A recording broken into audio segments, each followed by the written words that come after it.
Hello everyone. Welcome to the channel, where crime meets comfort and mysteries unfold while you go for the sleep. Before we begin, I'd love to know, where are you from and what time is it right now? Let me know in the comments. I'm always curious to see who's joining me on these late night adventures. Now let's begin the story. I proposed to Lauren at my sister's grave. It wasn't the most romantic setting. No candlelit dinner, no trembling ring box hidden in a slice of cheesecake. But it was the only place that felt right. Emily had been gone for 4 years by then her killer never caught, and I couldn't stand the idea of moving forward without her in some way.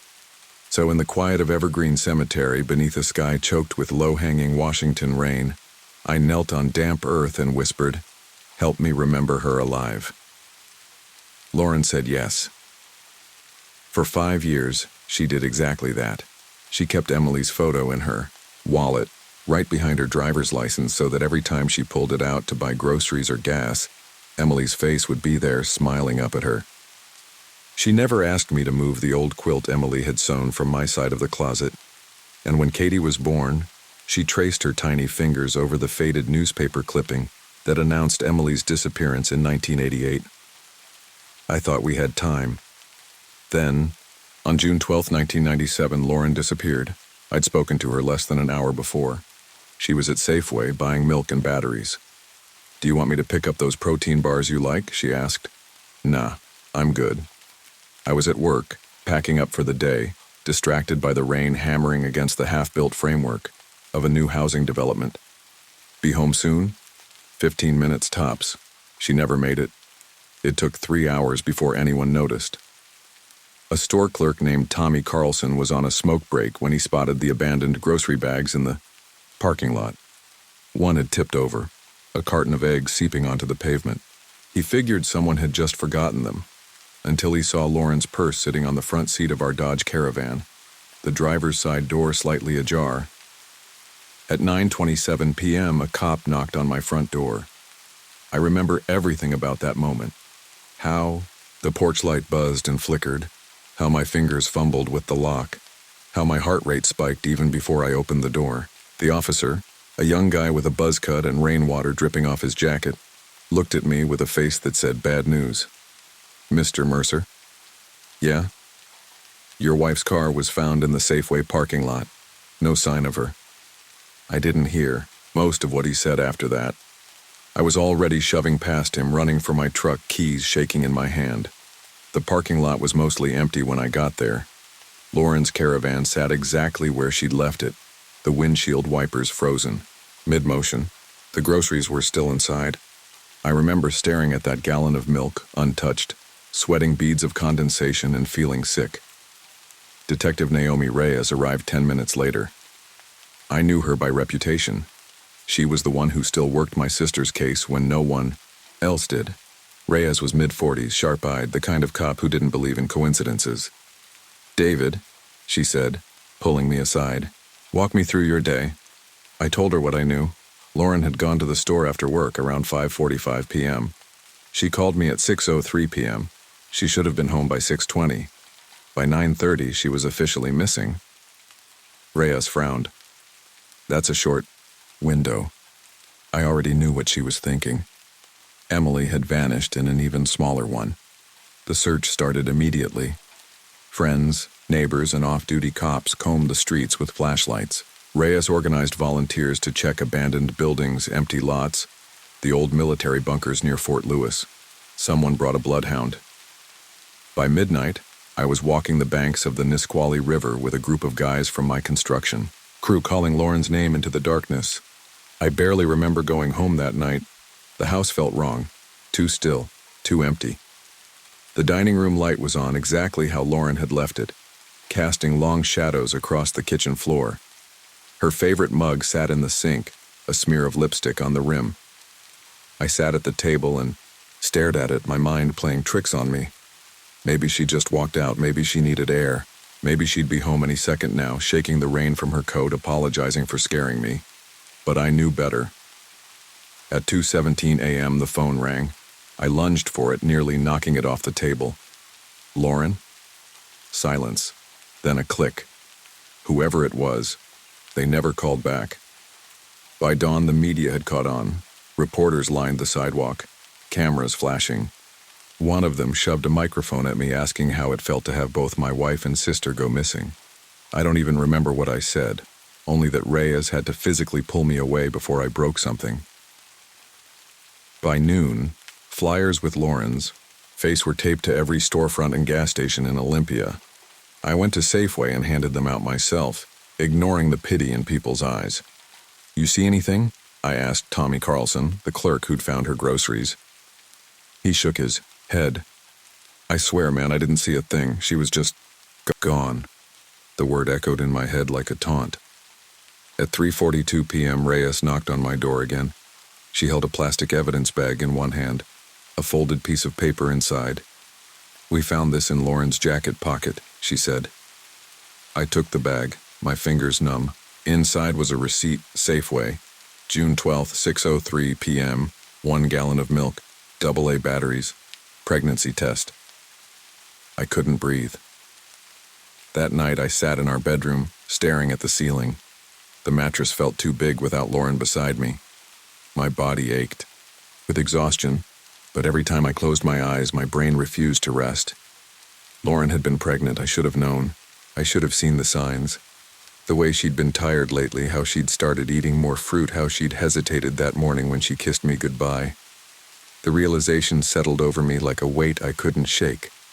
Somewhere, out there in the cold Washington night, my wife, my unborn child, needed me. I wasn't going to stop until I found them. The morning after Lauren vanished, I woke to the sound of rain against the windows. Not the soft drizzle Olympia was known for, but a relentless downpour, hammering the glass like impatient fingers. I hadn't really slept. I had dozed off at some point, fully clothed on top of the blankets, but every time I drifted too far, I jolted awake, gasping for air. My body already knew what my mind refused to accept. Lauren wasn't coming home on her own. I got up, splashed cold water on my face, and stared at my reflection in the mirror above the sink. I looked like hell.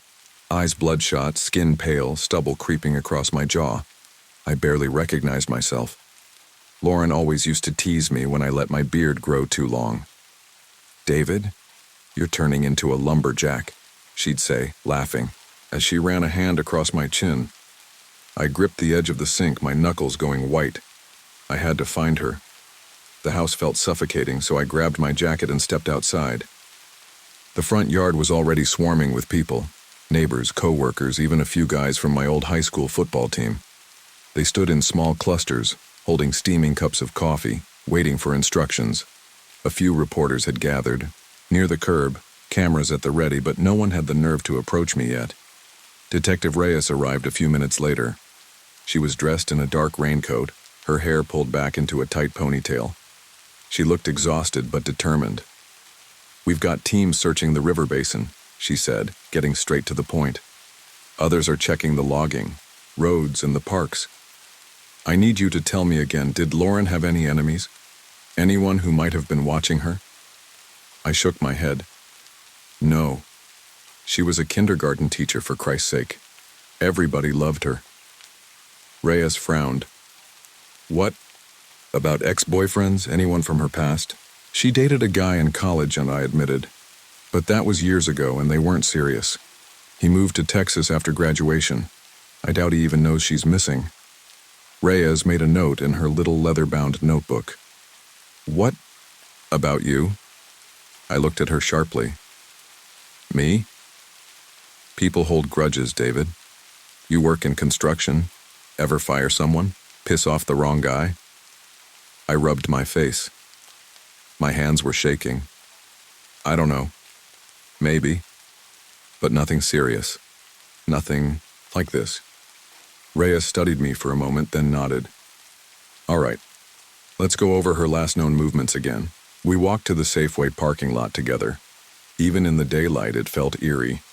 The store was open, business as usual, but something about the place seemed off, like a crime had been burned into its bones. Lauren's minivan had already been towed to the station for processing, but the space where she had parked was still there, empty and wet from the rain. I stared at it, trying to picture her standing there, holding a plastic bag in one hand, maybe fumbling with her keys in the other. She wouldn't have just walked away, I said quietly. Reyes nodded. Someone took her. I swallowed hard. How? In front of a grocery store? In broad daylight? It happens faster than you think, she said. 1 second she's here, the next, she's not. We went inside the store. A few employees watched us from behind the registers, their faces a mix of pity and unease. Reyes approached the manager, a middle-aged guy with thinning hair and a nervous energy. "Show me the tape," she said. The manager hesitated, then led us to a small back room lined with security monitors. He pulled a chair up to a desk, popped in a VHS tape, and rewound it. The footage was grainy, black and white, skipping every few seconds like a bad dream. "There," the manager said, pointing. I leaned in. Lauren walked into frame at exactly 54 p.m. She was wearing jeans, a green sweater, and her gray raincoat. She moved with purpose, her purse slung over her shoulder, completely unaware that this would be the last footage of her alive. I watched her grab a shopping basket, pick up a gallon of milk, then turn down an aisle. At 6:02, she approached the checkout, handed over some cash, and smiled at the cashier. That was the last time I ever saw her smile. At 6:04, she walked out the automatic doors. And then, nothing. The cameras didn't cover the parking lot. I slammed my fist against the desk. "That's it? That's all you have?" The manager flinched. Reyes put a hand on my shoulder, a firm but quiet warning. "We'll find her," she said. "This isn't over." But it felt like it was. Outside, the rain had slowed to a drizzle. I stood in the parking lot staring at the empty space where her car had been, my brain running in circles. Somewhere out there, Lauren was waiting for me. I just had to figure out where. By nightfall, the search had expanded. Helicopters hovered over the tree line, their searchlights cutting through the fog. Volunteers waded through muddy trails calling her name. The news ran her picture on every channel, a recent shot from last Christmas where she was laughing, half hidden behind a scarf. I drove aimlessly through town, stopping at every gas station, every diner, every bus stop, showing Lauren's picture to anyone who would look. "Have you seen her?" Every answer was the same. "No. Sorry." The hours bled together. At some point, I found myself back home, sitting on the couch in the dark, gripping the receipt they had found in her pocket. Milk, batteries, pregnancy test. I closed my eyes, pressing the paper against my forehead. Lauren had been trying to tell me something. She had been trying to tell me we were going to have a baby, and now I might never get to hear her say it. The phone rang again at 2:11 a.m. I jumped, snatching it up so fast I nearly dropped it. "Hello?" Silence. My breath came in ragged, gasps. "Who is this?" A low chuckle. Then the line went dead. I sat there, the phone still pressed to my ear, the dial tone humming like a taunt. Lauren was out there, and someone was playing games with me. The call haunted me long after the line went dead. I sat in the dark, gripping the receiver so hard my knuckles turned white. My mind raced with possibilities. Was it some sick prank? A wrong number? Or was it him? The person who had Lauren? The sound of that low chuckle echoed in my head, twisting my stomach into knots. I didn't sleep. I couldn't. I spent the rest of the night pacing the living room, staring at the phone, willing it to ring again. It never did. At dawn, I drove straight to the police station. The front desk officer, a young guy who looked barely old enough to shave, gave me a wary look as I stormed in. "I need to speak with Detective Reyes, now." "She's not in yet, sir." "Then call her," I snapped. "Tell her it's David Mercer." Something in my face must have scared him because he didn't argue. He picked up the phone, mumbled something into the receiver, then motioned for me to take a seat. I didn't sit. Reyes arrived 15 minutes later, her dark eyes heavy with exhaustion. She had a styrofoam cup of coffee in one hand, a notepad in the other. "Tell me everything," she said, leading me to a small, windowless room.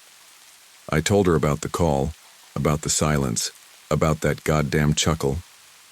Could you recognize the voice? She asked. I shook my head. No. It was low, almost like he wanted to be unrecognizable. She nodded, jotting something down. The number? I swallowed hard. Blocked. Reyes exhaled through her nose. Figures. She leaned forward. David, listen to me. I know you're desperate for answers, but calls like this, sometimes they come from nobodies. Sick people who see the news and want to mess with you. It might not mean anything. I met her gaze. And what if it does? She didn't answer right away. Instead, she stood adjusting the gun on her hip. I'll have the tech team check your phone records. If it happens again, don't engage. Just keep him talking. Get whatever you can. I nodded, but deep down, I knew I wouldn't be able to follow that advice. If he called again, I wouldn't play along. I'd rip the truth out of him. Before I left, she put a hand on my shoulder. We're not giving up, David. I didn't tell her that it already felt like we were too late. That morning, the search continued. More volunteers showed up, armed, with maps and thermoses of coffee. My mother had flown in from Spokane, and though we hadn't spoken much in the past few years, she arrived with a bag of sandwiches and a look in her eyes that I hadn't seen since Emily disappeared. The resemblance between this and 1988 was unbearable. The missing posters, the whispered prayers, the helplessness. This time, though, I was older. I was angrier. I spent the entire morning checking every place I could think of. The parks Lauren liked to jog in, the route she took to work, the back roads near our neighborhood. Nothing. Then, just after noon, my pager buzzed. It was Reyes. I called her back from a payphone outside a gas station. She picked up on the first ring. David, you need to come down to the station. Her voice was different, clipped, heavy. I gripped the receiver tighter. Did you find her? She hesitated. That half-second pause before she said, just come, down here. My stomach dropped. I didn't even hang up properly. I just let the receiver dangle as I ran to my truck. By the time I got to the station, Reyes was waiting for me in the lobby. She didn't waste time with small talk. This morning, 2 hunters found a body near the river, she said. I felt the world tilt under me. No. They called it in at 5:47 a.m. The coroner is still processing, but... David, the description matches Lauren. I couldn't breathe. We need you to come identify her, she said gently. I didn't remember the drive to the coroner's office. One moment I was at the station. The next I was standing in a cold, sterile room, staring at a stainless steel table covered with a white sheet. Reyes stood beside me. Are you ready? But I nodded. The coroner folded the sheet down, revealing her face. My knees nearly gave out. It was Lauren. Her skin was pale, lips slightly parted as if she had been about to say something. Her brown hair was wet, clinging to her cheeks. There was a faint bruise around her neck. I reached out, my fingertips barely brushing hers. She was found in the river, the coroner said quietly. There's evidence of manual strangulation, but the presence of water in her airway suggests she was still alive when she went in.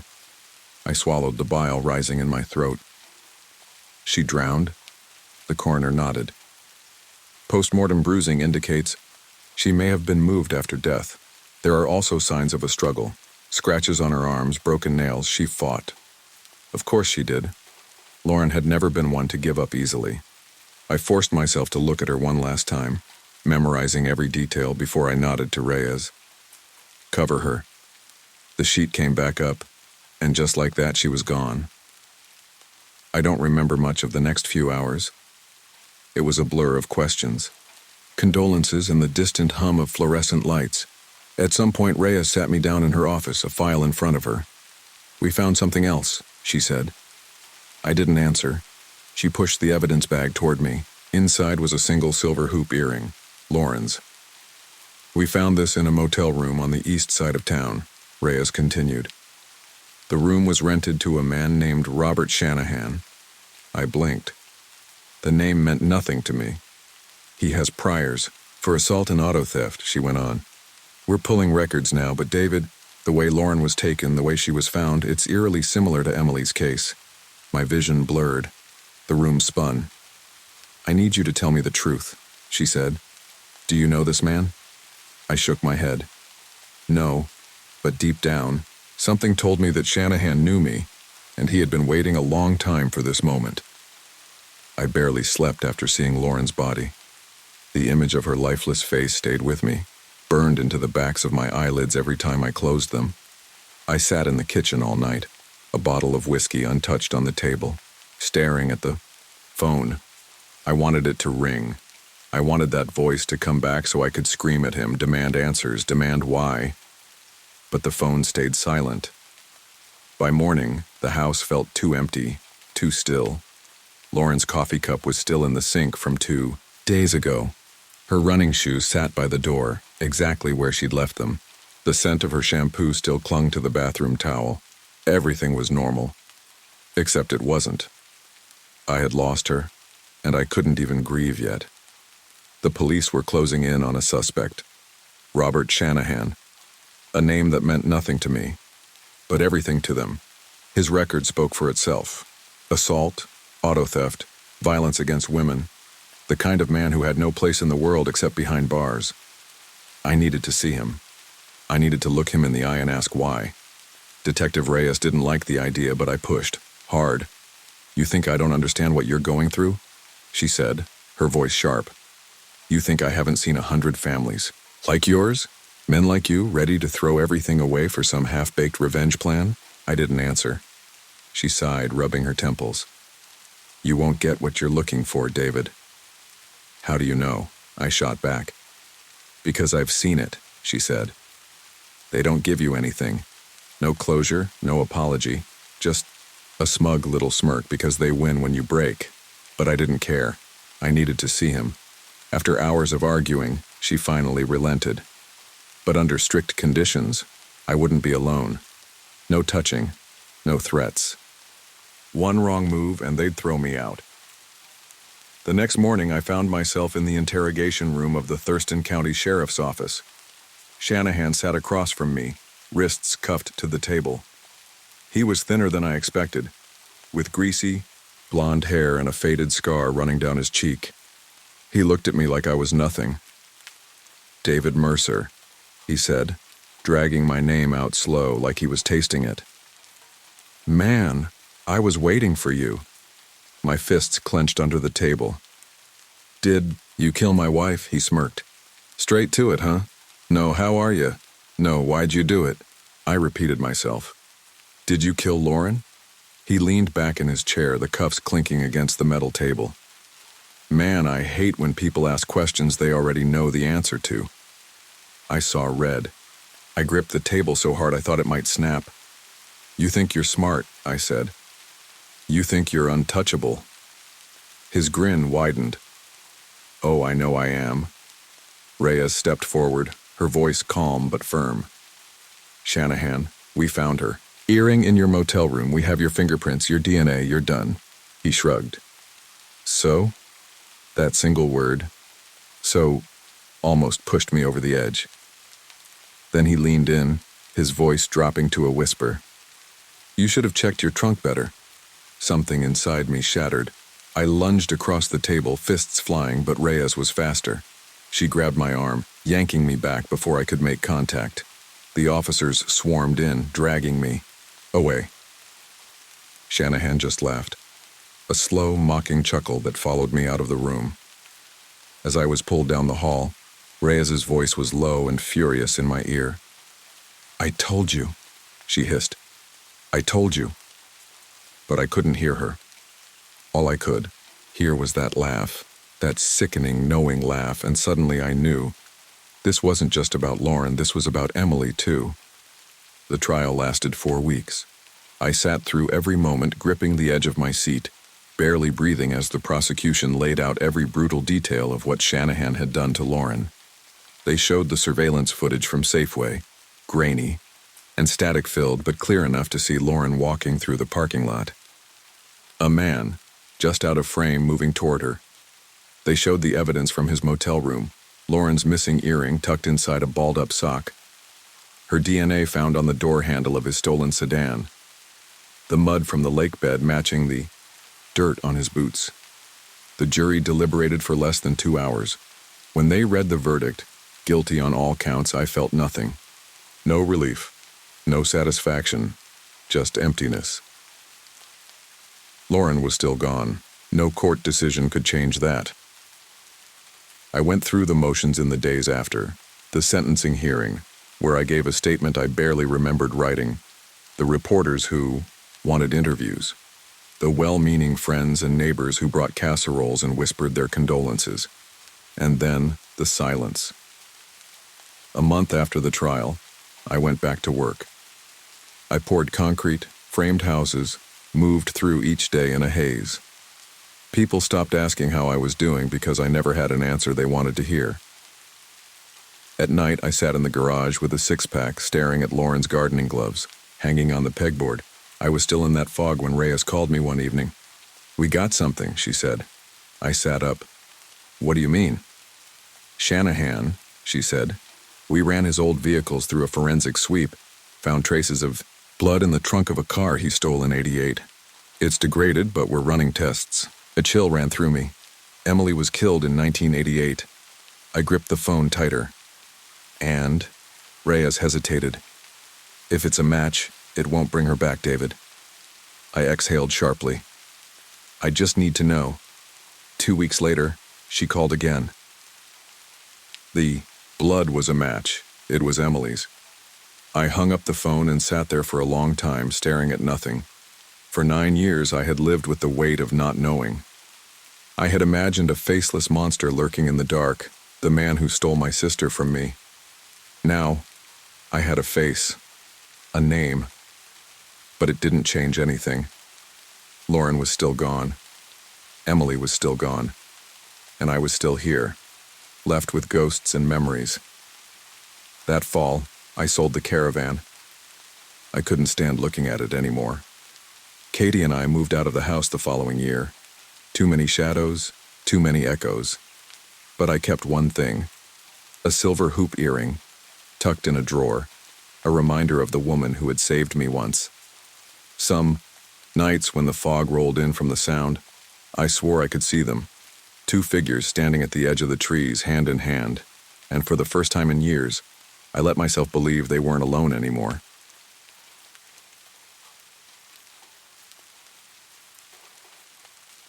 I arrived in America on a Tuesday. I remember because my mother had pressed a rosary into my hands that morning, whispering a prayer in rapid-fire Spanish as I boarded the plane. I kept it clutched in my fingers the entire flight, rubbing the beads between my thumb and forefinger like a lifeline. It was November 1990, and the sky over Virginia was thick with gray clouds when I landed. The air felt different, crisper, charged with something I couldn't yet name. I had 2 suitcases, a cosmetology license, and $300 tucked into my bra for safekeeping. That was all. My cousin Natalia met me at the airport. She'd been in the U.S. for 5 years and spoke English like she'd been born here. She kissed both my cheeks and squeezed my shoulders. "Welcome to the land of opportunity," she said, grinning. Opportunity. That was the word everyone used when I told them I was moving to America, as if I could pluck my future right out of the air like an apple hanging from a tree. Natalia lived in a 2-bedroom apartment with her husband Edgar and their baby girl. The first night, I lay awake on the pull-out couch staring at the ceiling. It was strange how quiet it was here. Back home in Bogota, the nights hummed with the sounds of the city, cars honking, vendors calling out their last sales, stray, dogs barking. Here in Fairfax, there was only the occasional whoosh of a car passing on the street below. By morning, my nerves had settled into something sharper. Determination. I had one goal: to work. I spent the next week taking the bus to every salon in town, resume in hand, rehearsing my English under my breath. "Hello, I am Mariana. I am nail technician." My accent was thick, my sentences clumsy. Some places barely looked at me before shaking their heads. Then, on my 6th day, I walked into Nail Elegance. The owner, a woman named Mrs. Lee, eyed me up and down. "You worked before?" she asked. "Yes," I lied. She nodded, handed me a file, and pointed to a chair. "Show me." I worked with steady hands, shaping, buffing, painting. Years of watching my mother do the same had given me a quiet confidence. When I finished, Mrs. Lee inspected the nails, her face unreadable. Then she nodded. "Okay," she said. "You start Monday." I had a job. The first few weeks were exhausting. My English was bad. My tips were worse. Clients spoke too fast, their words twisting into knots in my ears. I learned to smile and nod, to let my hands do the talking.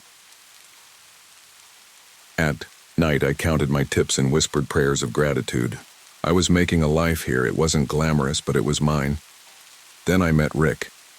It was a Friday night, and Natalia had dragged me to a bar off Route 50, the kind of place with neon beer signs and sticky floors. "You need to have fun," she said, ordering us piña coladas. I was halfway through mine when he slid onto the stool next to me. "Never seen you here before," he said. His voice was low, rough around the edges. "I just move," I answered, my English hesitant. "From where?" "Colombia." He grinned. "Well, damn. No wonder you're so pretty." He bought me another drink, then another. He talked about his time in the Marines, his job driving trucks. I barely understood half of what he said, but I laughed when he laughed, nodded when he nodded. By the end of the night, he kissed me outside by the parking lot. It was the first time since coming to America that I felt seen.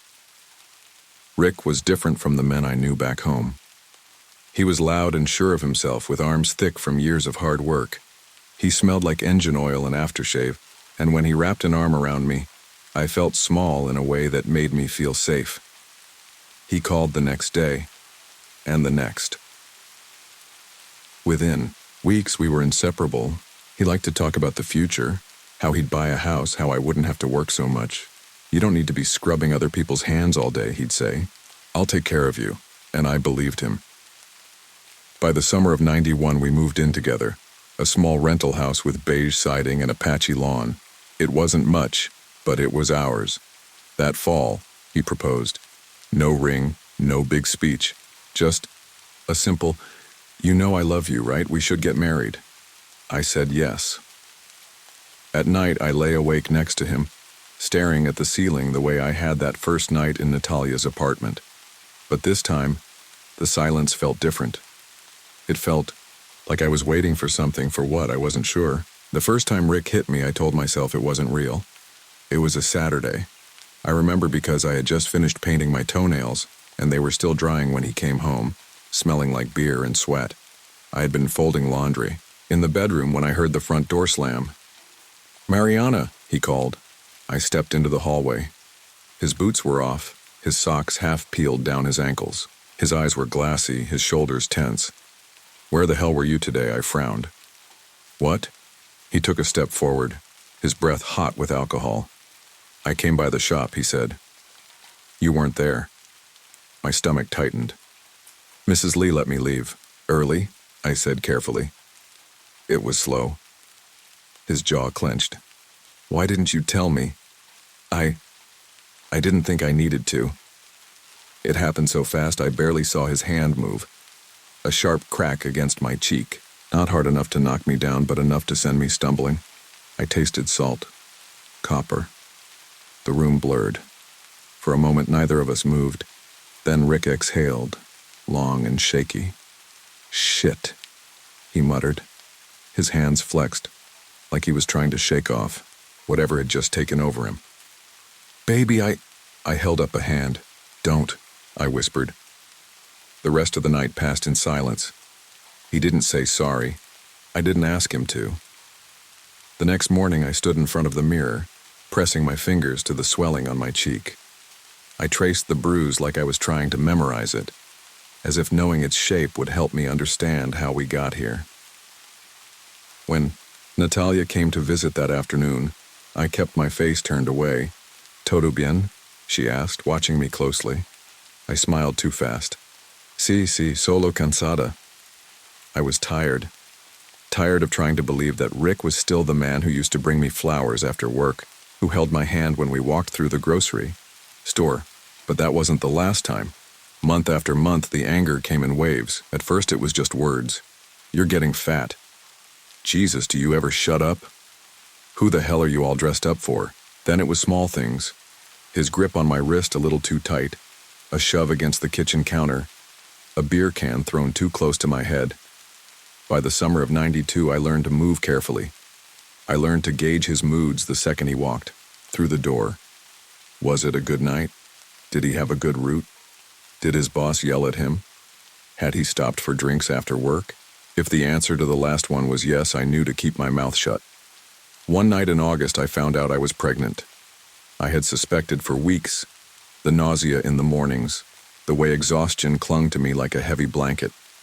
But when I saw the plus sign on the test, a deep, quiet fear settled in my chest. I waited for the right moment to tell him. That weekend, we went to a barbecue at his friend's house. Rick was in a good mood, laughing and slapping backs, tipping his beer to his lips without a care in the world. I sat next to him, twisting my hands in my lap, waiting. Finally, on the drive home, I said, "Rick, I have something to tell you." He glanced at me. "Yeah?" I took a breath. "I'm pregnant." For a moment, there was silence. Then he let out a sharp, humorless laugh. "You sure?" I nodded. He scoffed. "Well, ain't that something?" That was all he said. He turned on the radio, drumming his fingers on the steering wheel, nodding along to an old country song.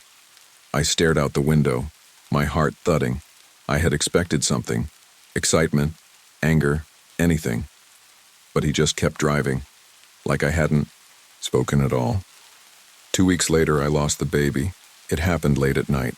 I woke up with a sharp pain in my stomach, and when I stood, I felt the warm trickle of blood down my leg. I remember sitting on the bathroom floor, shaking, pressing my hands to my belly as if I could hold everything together. Rick was in the living room watching TV. When I called for him, he walked in, saw the blood, and let out a long sigh. "Jesus, Mariana," he muttered. "What did you do?" His voice wasn't worried. It was accusing, like it was my fault. I curled in on myself, pressing my forehead to my knees. He didn't hold me. He didn't take me to the hospital. He just left the room, muttering about how he had work in the morning. That night, something inside me cracked. I didn't cry. I didn't beg.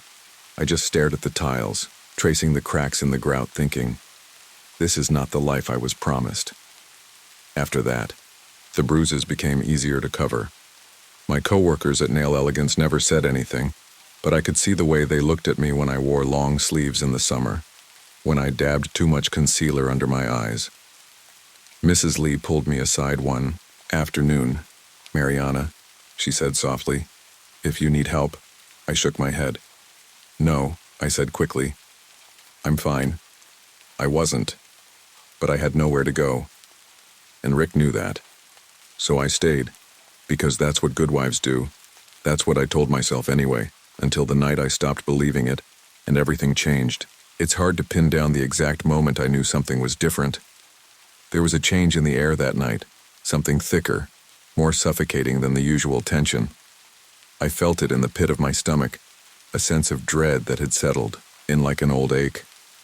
I couldn't shake it, no matter how much I tried to pretend things were fine. Rick had been quiet when he came home, his usual grumbling muted, as if he was carrying something heavy in his chest. I could tell he'd been drinking even before he slammed the front door behind him. The smell of beer and cigarettes lingered around him like a cloud, and when he passed me in the hallway, I noticed how his jaw was clenched tight. I was in the kitchen, finishing up the dishes from dinner. My hands were submerged in soapy water, scrubbing at a plate that didn't need much cleaning. I was stalling, trying to think of something to say, but nothing came. I didn't want to start a fight. "Mariana," he called, his voice low and rough.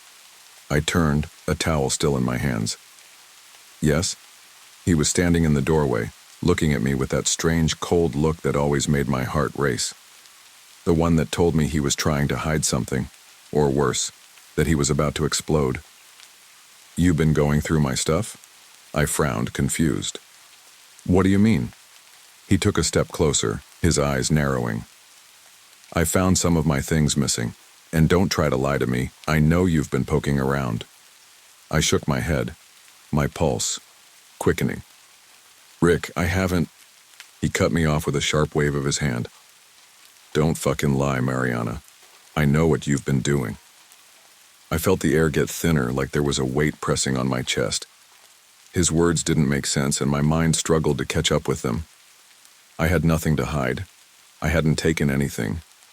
But that didn't matter to him. I tried to step past him, but he grabbed my wrist, his grip tight, too tight. Where do you think you're going? He hissed, pulling me back toward him. Rick, let go, I said, my voice shaking. You're hurting me. His fingers dug into my skin as he yanked me toward the living room. The room was dim, only the faint light from the TV flickering on his face, making him look almost monstrous in the shadows. Don't you dare walk away from me, he growled. I could feel the heat of his breath on my face, and I did the only thing I could think of. I jerked my arm out of his grasp, but he was faster. His other hand shot out and grabbed me by the collar of my shirt. He spun me around, pushing me into the wall with such force that the back of my head slammed against the drywall. For a second, everything went quiet. I thought I might pass out. I was dizzy, disoriented. The pain in my head was sharp and it radiated through me in waves. But it wasn't the pain that terrified me. It was the look in his eyes, the way he was staring at me as if I had somehow betrayed him, as if everything was my fault. Why do you always do this? He spat, his voice thick with rage. Why can't you just be normal, huh? I didn't say anything. I couldn't. My throat felt tight, like I was choking on my own words. Then it happened again. Without warning, he pushed me harder. This time I stumbled, falling to the floor. My palms hit the carpet and I scrambled to push myself back up, but he was there, looming over me, shouting at me. Stay down, you stupid bitch. I had heard those words before. Over and over. It was always the same. Something, anything would set him off, and I would be the one who had to take it. But tonight felt different. The rage in his eyes burned brighter than I'd ever seen. And there was something else behind it. A fear. A desperation that I couldn't understand. He was unraveling, and I was the one left to pick up the pieces. I stood up slowly, hands trembling, and for a moment, I thought about running. I could leave, just walk out the door and disappear into the night. But I didn't. I couldn't. He grabbed me again, this time by the hair, yanking me toward him. You're nothing without me, he growled, his breath rancid against my skin. I didn't know what to say. I didn't know how to make him stop. My mind raced, but there was no way out. And then it happened. I don't know what made me do it. Maybe it was the anger that had been building for months, or maybe it was just the pure instinct to survive. But I reached for the nearest thing I could find, a knife from the counter.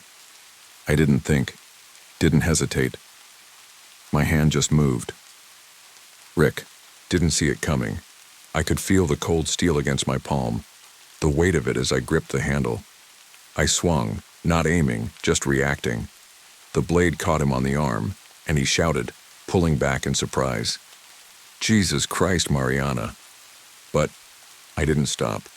The fear inside me burned so hot it was like I had no control. I swung again, the knife cutting through the air. I heard him scream as it grazed his side, and then the blood. Everything after that was a blur. Rick was on the ground, clutching his side, swearing and yelling at me. I stood there, breathing hard, my hands slick with his blood. He tried to get up, but he was slow, stumbling, cursing me under his breath. I don't remember much else of that night. I remember the phone in my hand, my voice shaking as I dialed. Owaben. I remember hearing the operator's voice, distant and muffled, but most of all, I remember the silence that followed, the silence that told me it was over. Rick was arrested that night, taken away in an ambulance.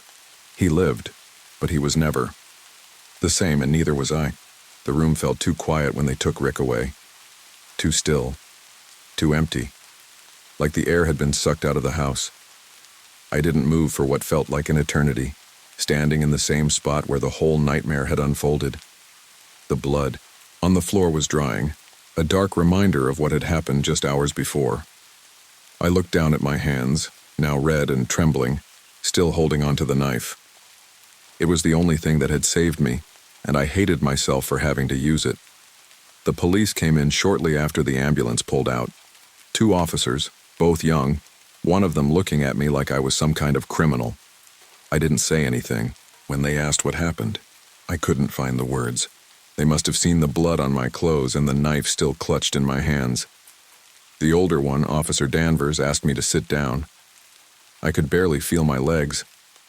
I couldn't stop thinking about Rick, about the way he looked when he was taken out of here barely conscious, a mess of curses and threats slipping from his lips. He hadn't begged me for mercy, not like I thought he would, but maybe he thought I wouldn't make it out alive. I almost didn't. They asked me if I wanted to call someone, but I didn't know who to reach. My parents were back in Bogota. I couldn't talk to them, not with the shame of what had happened hanging between us. And my friends? They all knew Rick as the man who could fix anything, the charming ex-Marine who always had a story to tell. No one knew what he was really, like when the doors were closed, when the lights were off. The questions came slowly, and I answered them in a daze. They wanted to know how it all started. I told them what I could, how everything escalated, how the violence had been building, but I couldn't bring myself to give them all the details. Some things didn't feel right to say out loud, not to strangers. They scribbled notes, took photographs, and after a while, Officer Danvers told me I'd need to come down to the station for further questioning. I nodded, even though I wasn't sure I could go through with it. They left me alone for a few minutes, and I finally let myself cry. It was a sound I hadn't made in years, not like that. It felt raw, too loud, but there was no stopping it. By the time I walked out of the house, the sky was just beginning to lighten. The night had stretched on forever, and it felt like I had lived a lifetime in the last few hours. The world was waking up, but I was still stuck in the silence that followed Rick's departure. At the police station, everything felt unreal. The officers asked more questions, ran through the details again and again, but no one seemed to believe me. Not completely. Maybe they thought it was too easy, too convenient. Rick's assault charges weren't a secret, but this was different. There were no witnesses, no one to confirm my side of the story. I kept telling them the same thing, that I didn't want to hurt him. I never did. I didn't want to do any of it. But they weren't hearing me. They just kept asking why I didn't leave sooner. I didn't have an answer for them. I didn't leave because I was scared. I didn't leave because even though I knew he was hurting me, I had convinced myself that I deserved it. I didn't leave because I thought I could fix him, but none of that seemed to matter. It wasn't until later, when I was sitting in the small interrogation room, staring at the gray walls, that the gravity of what I had done began to hit me. There was a part of me that felt no guilt. Rick had been cruel to me, and in that moment, I had to defend myself. But there was another part of me, the part that was still tied to the woman I used to be before all this, before him, before the bruises and the broken pieces. That felt something else. What if I'd killed him? What if that knife had done more than just wound him? What if I hadn't stopped? I don't know how long I sat there before Officer Danvers came back. He told me I was free to go, that they weren't pressing charges, at least not yet. They would file the report, but they understood that I had acted in self-defense. I didn't argue with him. I couldn't. My body felt like a shell, empty and hollow.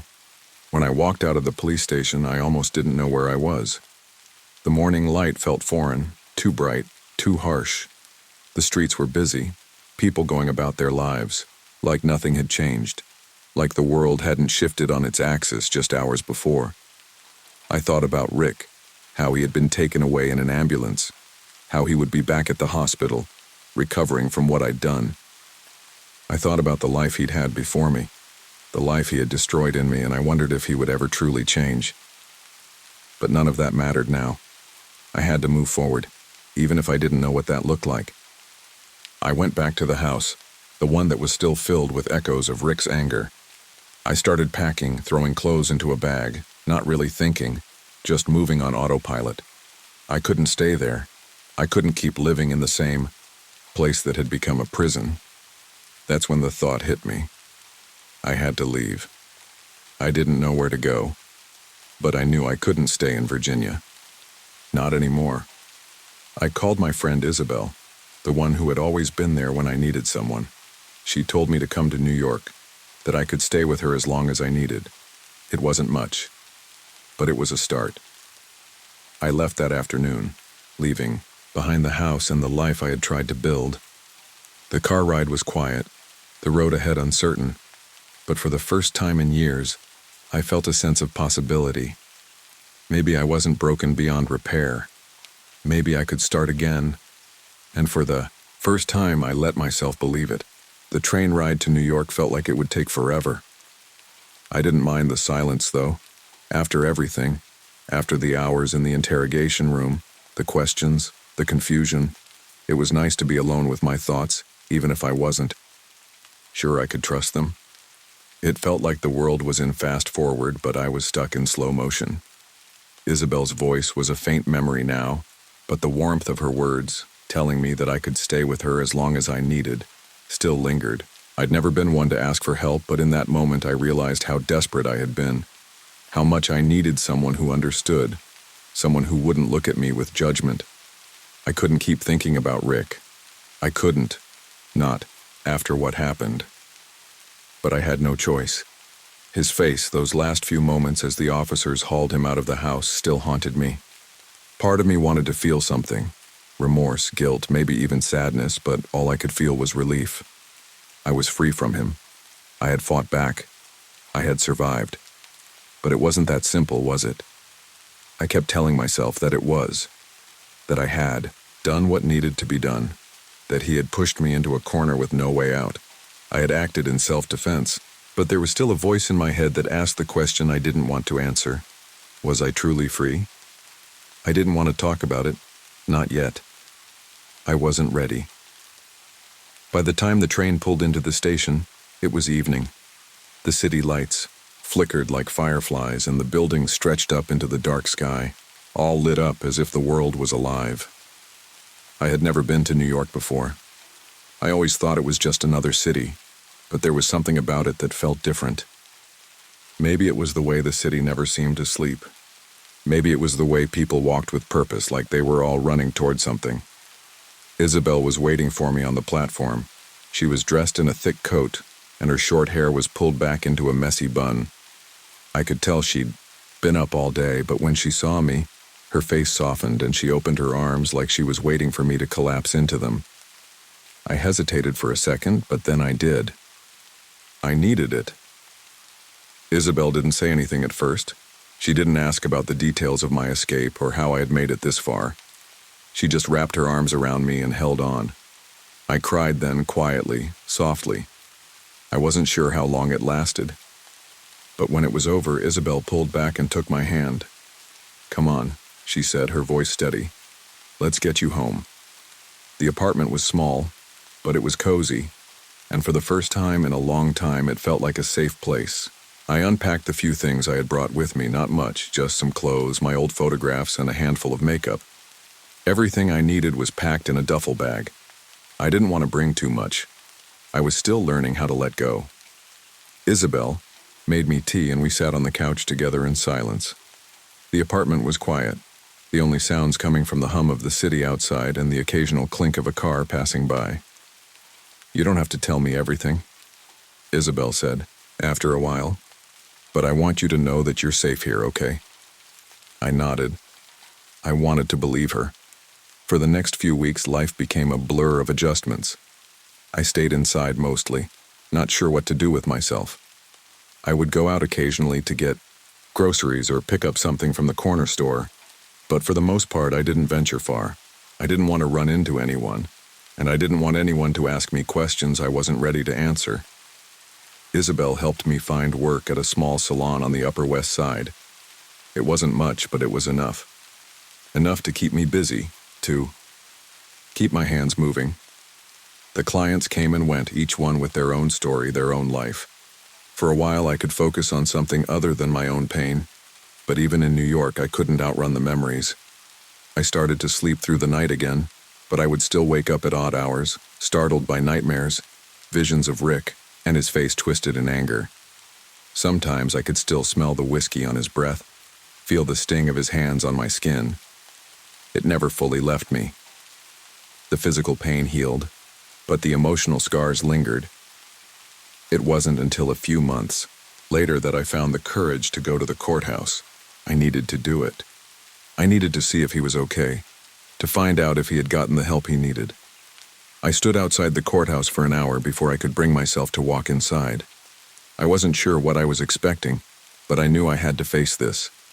I had to face what I had done, even if I didn't want to.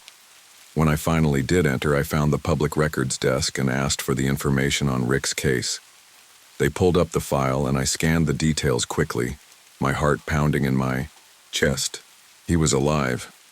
He had been released on bail a few weeks ago and there was no further mention of him. He'd been offered therapy and had been undergoing treatment for his alcohol abuse. There was no word on whether he had actually made any progress, but for now it seemed like he was staying out of trouble.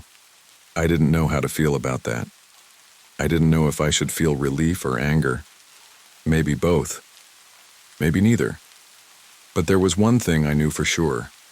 I wasn't the woman I was before all of this. I wasn't the same woman who thought she could fix him, who believed his lies. I had learned something about myself, about what I was capable of. I had learned that sometimes survival meant making impossible choices, and that there was no shame in fighting back when your life was on the line. I didn't know where life was taking me. I didn't know what the future held, but for the first time in a long time I felt like I could breathe. I wasn't broken, I wasn't a victim, I was just me, and that for now was enough.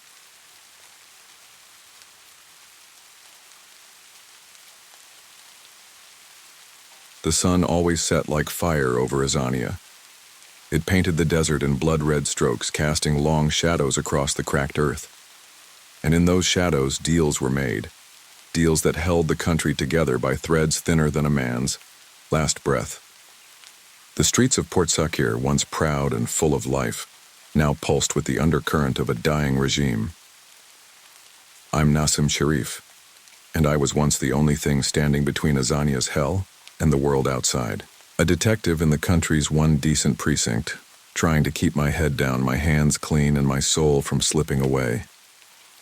But when the wind shifted, and the whispers of revolution turned into screams, everything I'd worked for, everything I believed in was torn apart. Azania was supposed to be different. It wasn't some run-of-the-mill African dictatorship.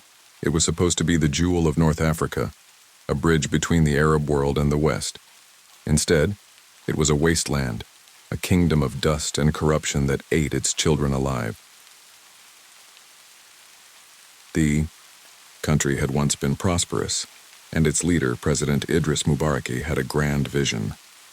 He spoke often of progress and unity, of turning Azania into a global trade hub.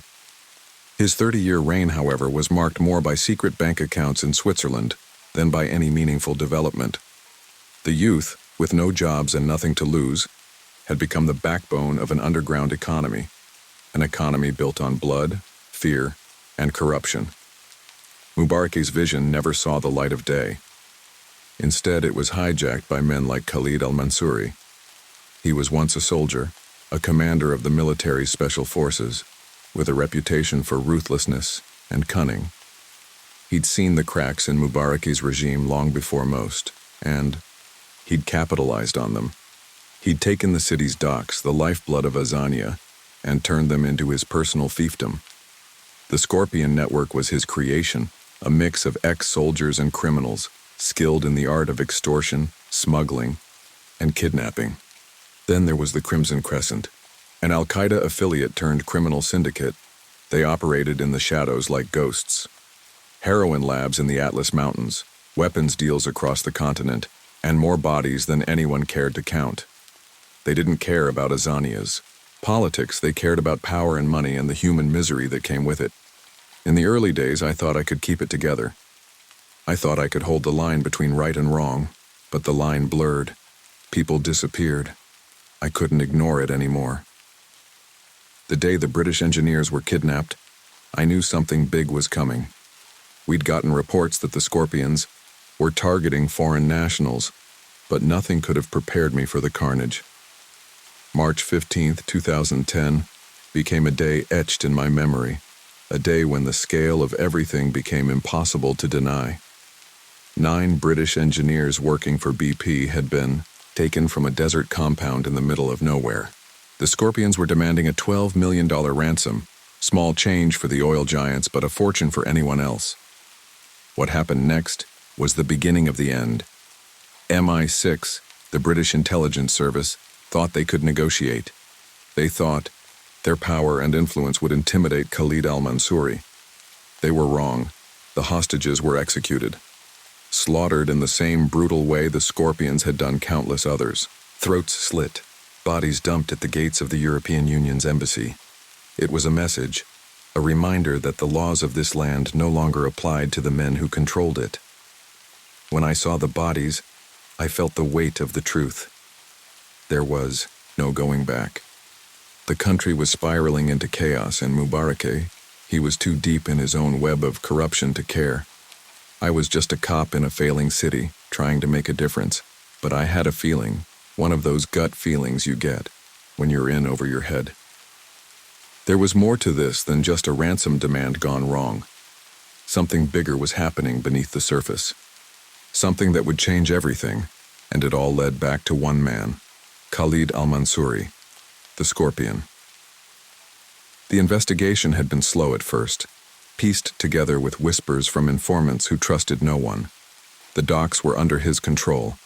The shipping manifest came back with names that shouldn't have been there.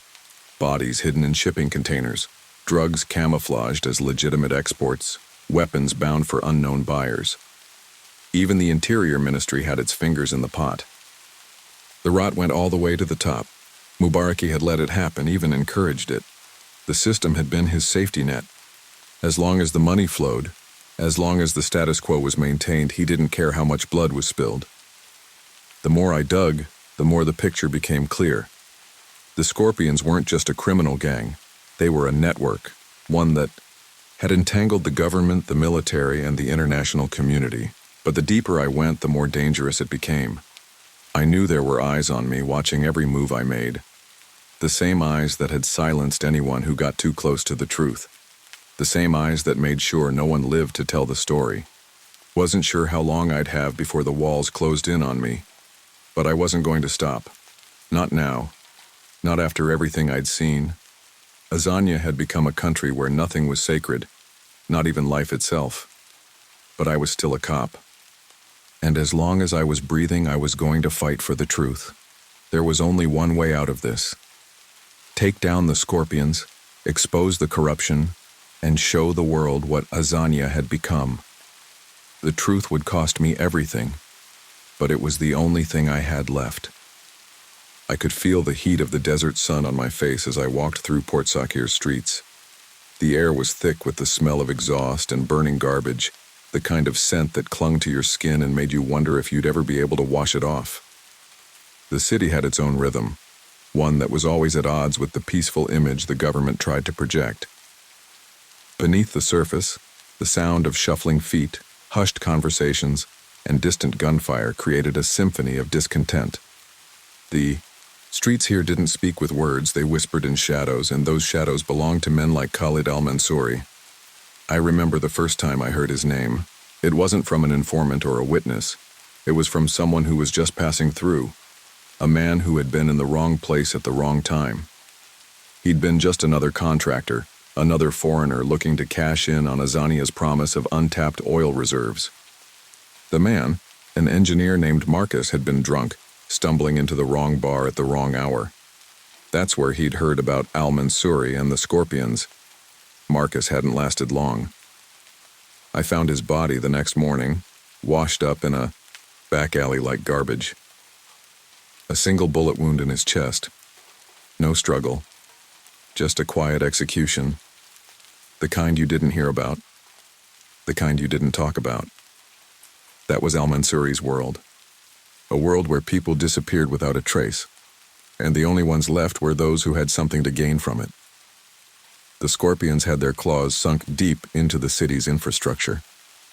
Port Sakir's docks, once the pride of Azania, had become their personal playground.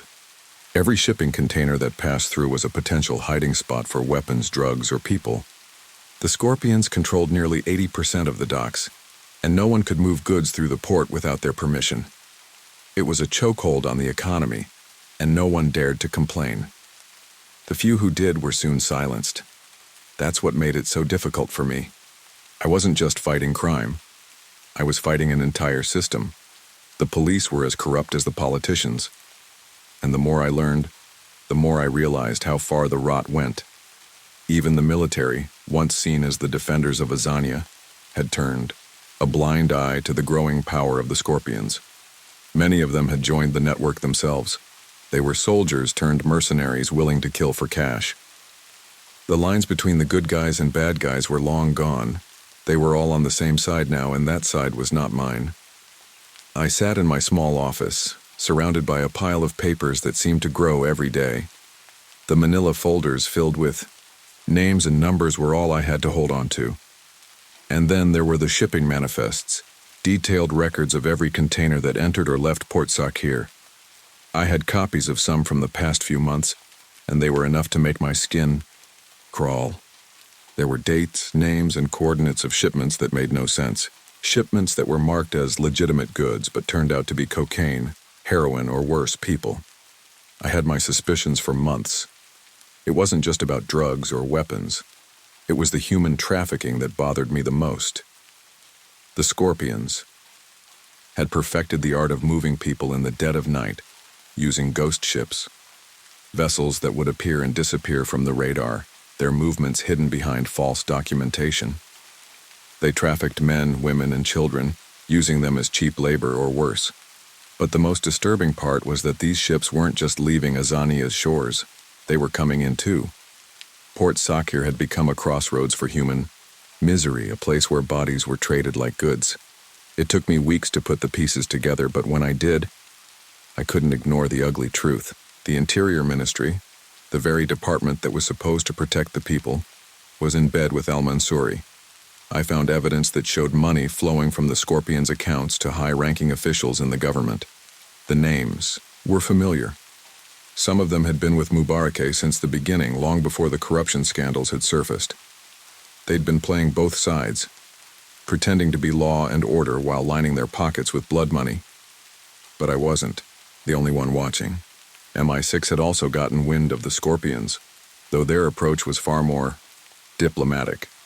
They didn't have the same urgency I did. Their interest lay in the oil, in the potential disruption to European markets, in the geopolitical chess game that was Azania. They didn't care about the people who were suffering, the migrants who were slaughtered, the families who were sold into slavery, or the engineers who were left to rot after their ransom demands were ignored. They cared about power, control, and money. March 15, 2010 changed everything. The kidnapping of the 9 British engineers wasn't just a ransom plot. It was a signal.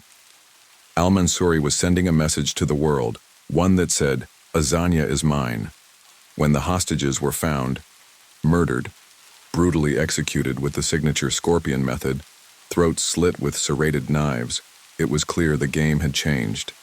No one was safe. Not even the diplomats. Not even the powerful. I was already deep into the investigation by then piecing together evidence, trying to track the flow of money, trying to find a way to make sense of the chaos. But when the bodies were found at the EU embassy gates, I knew this wasn't just a local problem anymore. The international community was watching, and they were angry. But that anger wasn't directed at the criminals running the show. It was directed at me, at anyone who dared to ask questions. The next few weeks were a blur.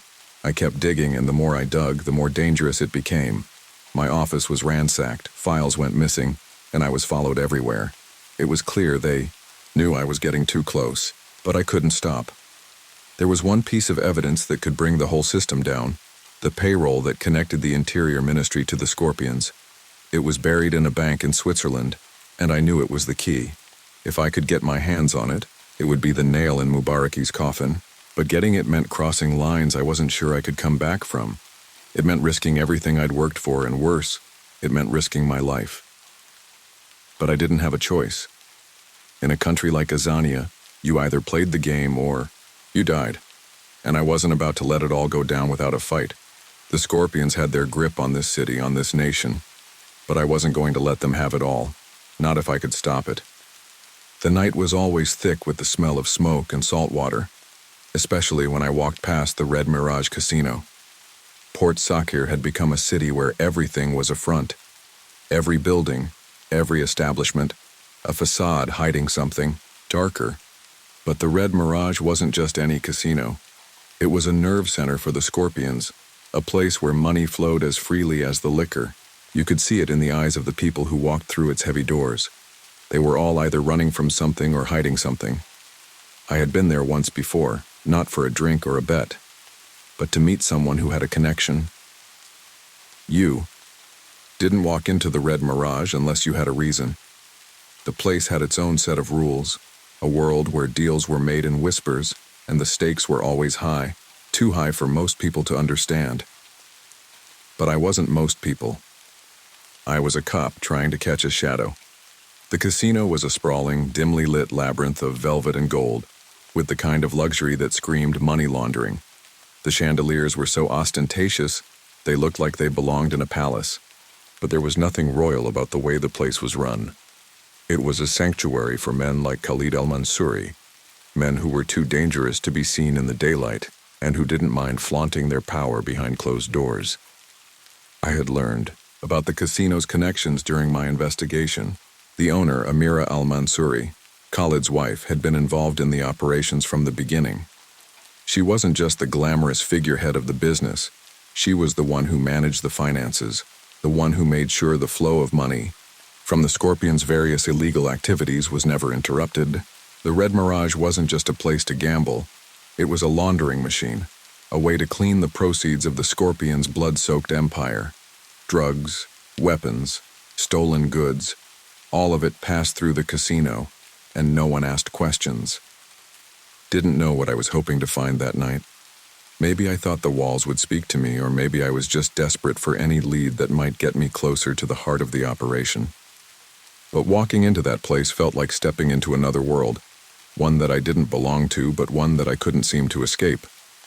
The doors opened with a heavy, oppressive sound, the kind that made you feel like you were walking into something much bigger than yourself. The air inside was thick with cigar smoke, the hum of slot machines, and the soft clink of glasses being set down on polished wood. At the bar, a man in a sharp suit was exchanging money with another figure, their conversation low and indistinct. As my eyes scanned the room, I couldn't help but feel like I was being watched. The walls felt alive, as if every corner of the place was feeding information to someone, somewhere. Amira al-Mansouri was seated in a private booth in the back, her dark eyes framed by the heavy makeup that seemed to be part of the Red Mirage's signature look. She wasn't beautiful in the conventional sense, her sharp features were too harsh, her gaze too calculating, but there was something magnetic about her. She had the kind of power that didn't need to be flaunted, the kind that could kill a man without lifting a finger. I had been warned about her, and I understood why. Amira wasn't just Khalid's wife. She was his right hand, the one who ensured everything ran smoothly. I knew this meeting was dangerous. I was walking on a razor's edge, but I needed answers. If I could get close enough to Amira, maybe I could learn something, anything, that would give me a foothold in the investigation. She was the key to everything. When I approached her booth, I could feel the eyes of the room on me. But Amira didn't seem fazed. She didn't even glance up as I slid into the seat across from her. She was in complete control of the space, as if the room was hers to command.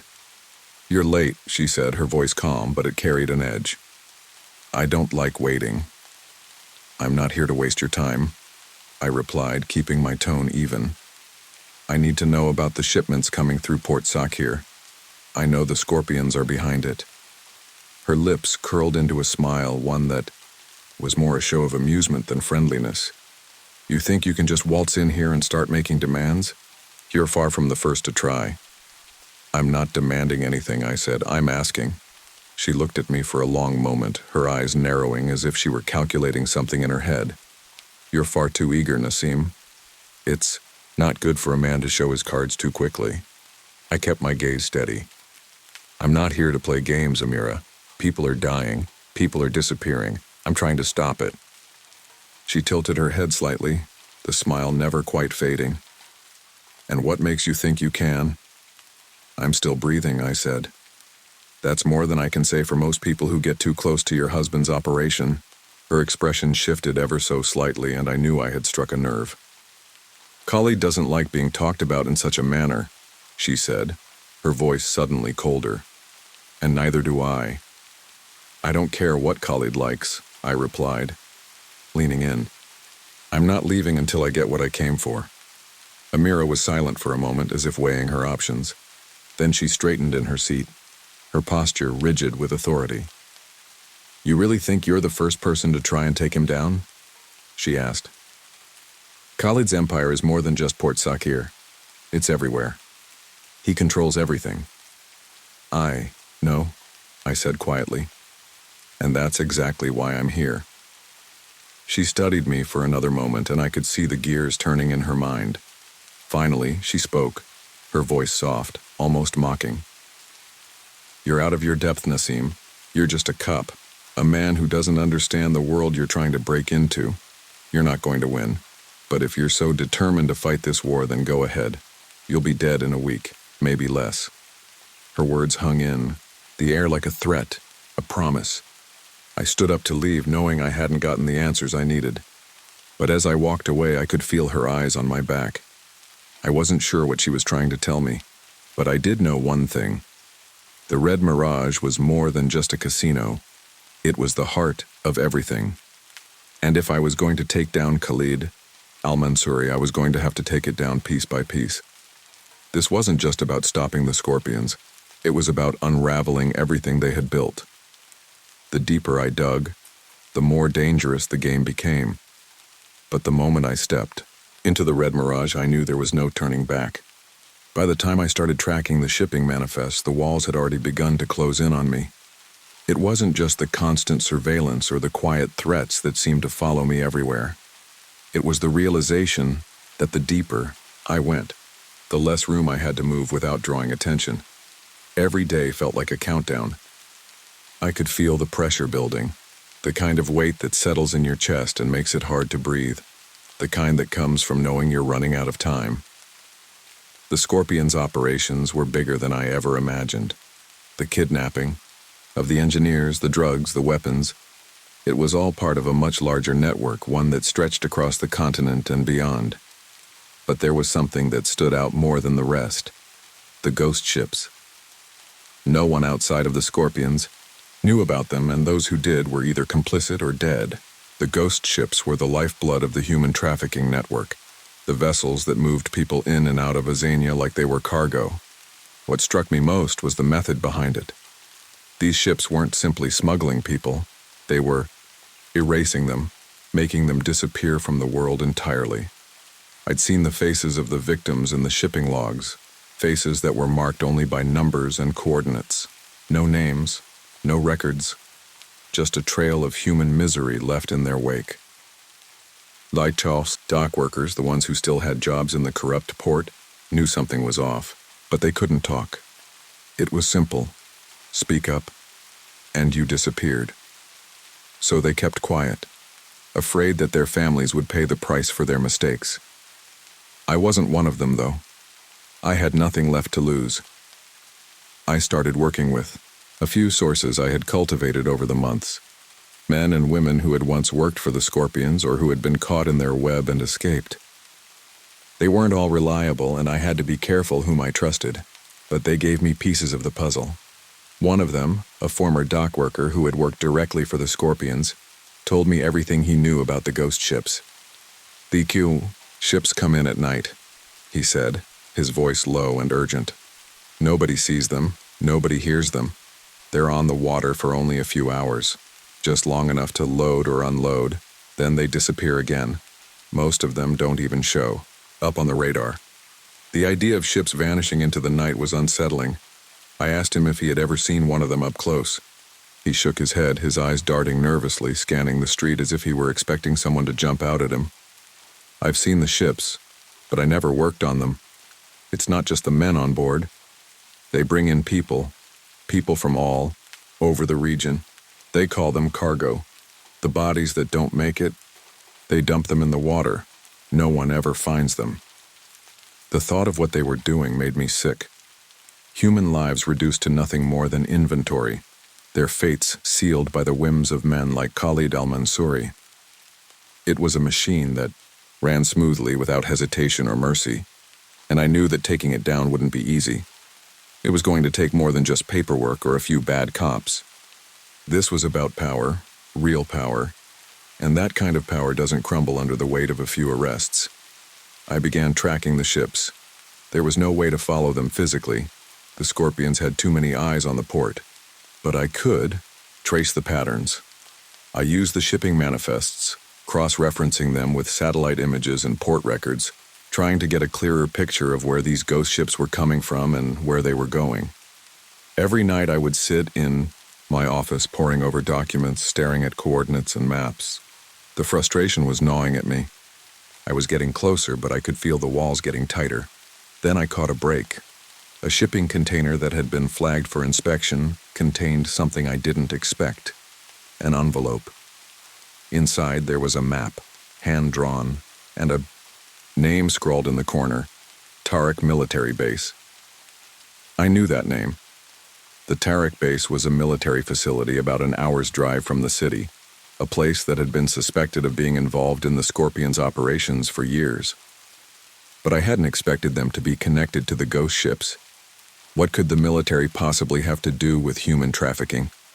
The envelope had been sealed with wax, an odd, old-fashioned touch in a world that was otherwise run by digital transactions and coded messages. But that was part of the mystery.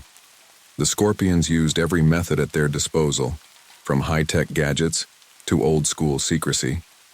It was a tactic that made it harder to pin them down, harder to follow their trail. But now I had a lead. I drove out to Tariq Military Base that night. I was careful not to draw attention to myself. The base was guarded heavily, but I knew there were ways in if you knew where to look. I parked my car a few miles away, under the cover of some trees, and walked the rest of the way. The cold desert night air bit at my skin, and every step I took felt like a calculated risk. I wasn't sure who I could trust anymore.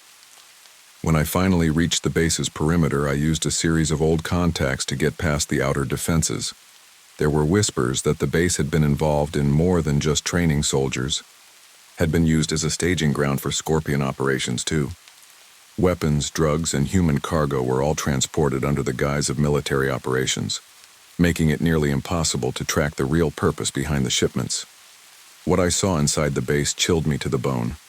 I found the storage area that was marked on the map from the envelope. It was tucked away behind a series of barracks under a stack of old crates. There, hidden behind a camouflaged tarp, were several shipping containers. I walked up to one of them, my heart pounding. In my chest, inside, the first thing I noticed were the smells: sweat, fear, and something else that I couldn't quite place. I opened the container with a crowbar I had picked up earlier. What I found inside made my stomach churn. There were dozens of men and women packed together, lying on top of each other like livestock. Some of them were unconscious, others barely able to move. Their clothes were ragged, their bodies bruised from the journey. There was no food, no water, just silence and the occasional cough. I could hear the faint sounds of whimpering from some of the people.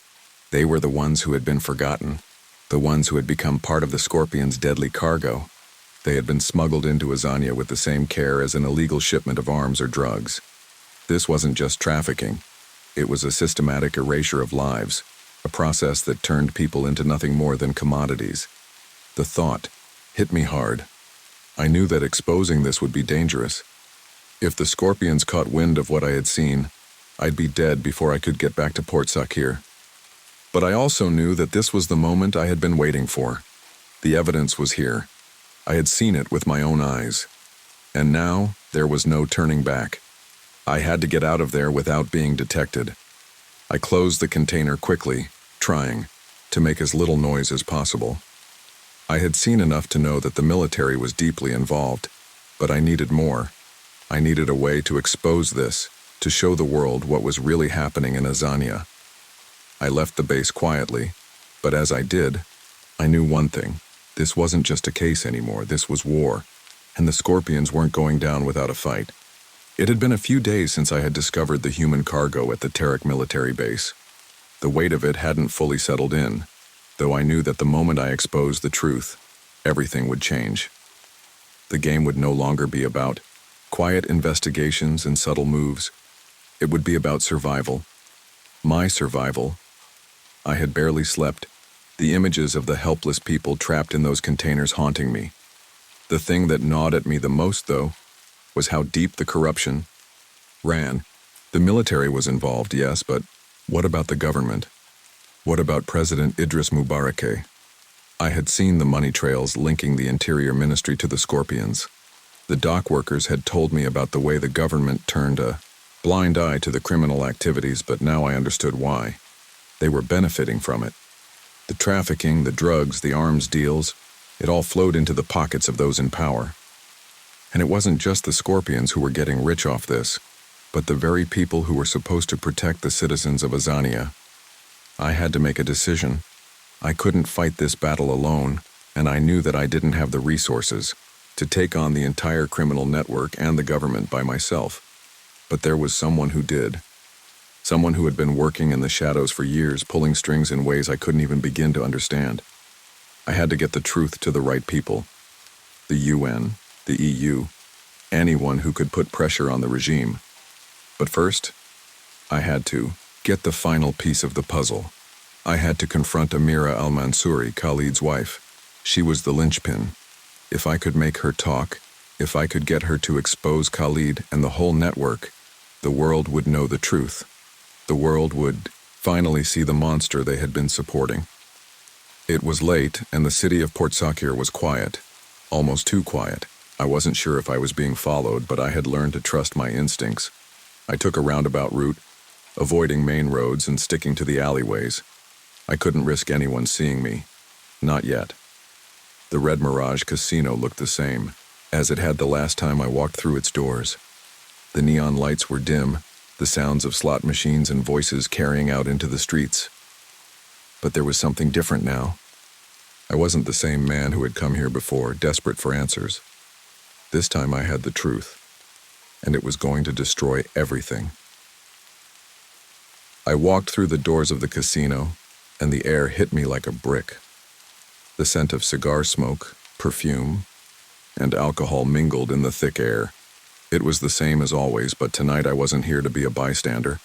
I was here to take it all down. Amira was at the back again, sitting in the same booth, as if nothing had changed. Her eyes flicked up when I walked in, and for a moment I thought I saw a flicker of recognition. But she didn't react outwardly. Her smile was calm, cool. She didn't need to say anything. She knew why I was there. "You look like a man with too much weight on his shoulders," she said, her voice smooth like silk. "But you already know that, don't you?" I didn't bother responding. I sat down across from her, folding my arms. "You're running out of time, Amira. I've got everything I need to take your husband down, the ghost ships, the weapons, the human trafficking. It's all connected to you, to Khalid, to this whole operation." She didn't flinch. There was a moment of silence, as if she were carefully considering her response. Then she leaned forward, her eyes narrowing. "You think you can take him down with a few scraps of evidence?" she asked, her voice laced with disdain. "You think you can just expose the empire we've built and walk away unscathed? You're nothing but a cog in a much bigger machine," I snapped. "You think you're untouchable, but you're not. You and your husband have destroyed lives for far too long." Amira chuckled softly, but there was nothing humorous about it. "You're wrong, Nassim. You're so terribly wrong." She paused, her lips curling into a smile that didn't reach her eyes. "You see, this machine is the only thing keeping this country alive. Without people like Khalid, Azania would collapse under its own weight. The corruption, the chaos, it's all a part of the system. And you think you can fix it? You think you can expose us and make a difference?" I leaned in, my voice low. "It's not about fixing Azania, Amira. It's about stopping the destruction, stopping the death. And it's going to happen whether you like it or not." Her gaze turned icy, and for a brief moment, I saw the woman behind the cold facade, the one who was just as much a prisoner to this world as the people she was hurting. But then she masked it again, her smile returning. "I'm not afraid of you, Nasim," she said, standing up and walking toward the bar. "You're a dying breed, the last of the honest men, trying to fix a world that can't be fixed. But if you think you can stop Khalid, then you're making the biggest mistake of your life." I stood up, my heart pounding in my chest. This was it. There would be no turning back after tonight. "I'm not going to stop until I bring him down," I said. "And I'm going to start with you." Amira turned back to me, her eyes sharp. "You don't even know what you're up against. You have no idea who you're dealing with." I looked at her for a long moment, then turned and walked out of the red mirage. I had the information now, the final piece. But the next part would be the hardest. The world needed to see the truth, and I wasn't going to let anyone stop me. As I left the casino, I felt the weight of what was about to happen settle on me. I knew that exposing everything, making it public, was the only way to truly end the reign of terror that Khalid and his syndicate had imposed on Azania. It wasn't going to be pretty. There would be blood. There would be sacrifices. But sometimes, that's the price of justice. The world needed to see it. They needed to understand, and I was going to make sure they did. As the sun began to rise over Port Sakhir, I sent the files to every major news outlet, to international organizations, to anyone who could help expose the truth. And then, I waited. The storm was coming, but there was no turning back. The truth was finally out, and the Sahara Syndicate would be no more.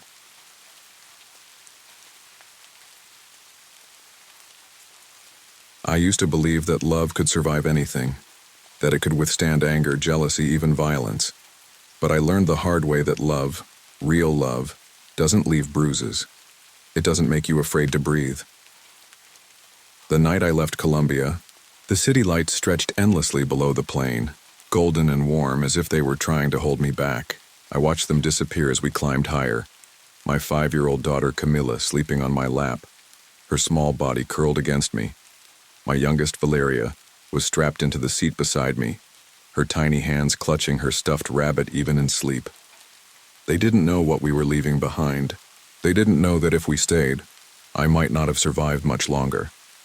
I had told Esteban I was visiting my sister in the United States for a few weeks. A small lie to buy me time. I had learned over the years how to lie carefully, how to walk the fine line between keeping the peace and staying safe. It was a skill I had perfected in my marriage, because with men like Esteban, you had to be careful. He was charming once. He knew how to smile in a way that made you feel like you were the only person in the world, but that smile had faded long before I left. By then, it was a weapon, a warning before the storm. I had spent years telling myself it wasn't that bad, that he wasn't always like this, that if I just tried harder, loved him more, he would change, but the truth was, Esteban wasn't capable of change. The bruises on my ribs, the apologies that meant nothing, the way he would throw things when he drank too much, it all told me who he really was. And yet I stayed, because leaving seemed impossible, because I was afraid. But then, the bottle shattered against the wall, so close to Camilla's head that I could hear the sharp intake of her breath. And that was the moment something inside me snapped. I booked the plane tickets that night, and now here I was. Charlotte wasn't home yet, but it was safe. Sophia had been here for years, working as a nurse, sending money back to help Mama with her medical bills. Her apartment wasn't big, just 2 bedrooms and a small kitchen, but it was enough. Enough for me and my daughters to breathe again. In the mornings, I would sit on her tiny balcony with my coffee, listening to the birds sing over the distant hum of traffic. The girls adjusted quickly, as children do. They made friends at the playground, learned English faster than I ever could, and laughed in a way that made my heart ache with gratitude. I found work as a dental assistant in South Park, a neighborhood lined with oak trees and clean sidewalks. My boss, Dr. Patel, was kind, always reminding me that if I kept studying, I could get my certification and become a full-time hygienist. For the first time in years, I allowed myself to dream, but dreams are fragile things. The day I met Raphael, Torres was unremarkable. A Sunday afternoon, the girls pulling me through the aisles of a small Latin grocery store, begging for sweets. I was distracted scanning the shelves for the right brand of harina when a voice interrupted my thoughts. You drive a silver Honda Civic, right? I turned, startled. A man stood beside me, tall and lean, with dark eyes that seemed to hold something unreadable. There was a small scar cutting through his left eyebrow, something that should have made him look rough, but somehow only added to his charm. Yes, I said cautiously. I think your car won't start, he said, his voice smooth. I saw you trying to turn it on when you parked. I exhaled, embarrassed. The Civic had been giving me trouble for weeks, but I didn't have the money for a mechanic. He smiled, the kind of smile that made you feel like you could trust him. I can take a look if you want. I hesitated, but he didn't wait for an answer. He walked outside, and before I knew it, he had the hood open, hands working expertly over the engine. 5 minutes later, the car started with a low hum. He wiped his hands on his jeans, then handed me a slip of paper with his number. Call me if you ever need anything. I should have said no. I should have thanked him and left it at that. But I didn't. It started small. A phone call here and there, a casual visit to the clinic on my lunch break. Then he started coming by the apartment, bringing small gifts for the girls, lollipops, stuffed animals, little things that made them laugh. He was helpful, reliable. The kind of man who fixed things without being asked. You don't know him, Sophia warned one night as we washed dishes together. I shrugged. He's nice. Sophia frowned. So was Esteban, at first. I ignored her. I wanted to believe Raphael was different, and for a while he was. The first time I saw his temper, it was over something small. A missed call. Where were you? He asked, his jaw tight. With Sophia, I said, confused. I told you I'd be with her. He exhaled sharply, shaking his head. You didn't answer me. I laughed, uneasy. I didn't think I had to. He didn't laugh back. Then there was the night we went. To dinner with his friends.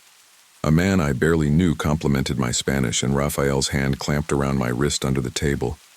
Later, he apologized. I just don't like other men looking at what's mine, he murmured. I told myself. It was just jealousy. That it meant he cared. Then came the tracking, the pop-ups at my job, the unannounced visits when I was out with Sophia. You're mine, he whispered once, his fingers brushing my cheek. No one else's. By December, the bruises had started.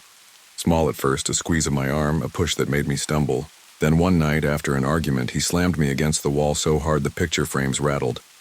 He pulled me into his arms afterward, whispering apologies against my hair. You just make me crazy, Bella. I stayed, until I found out who he really was. It was a news article, a headline in a Colombian paper. Medellin man wanted in connection to 2015 bar fight homicide.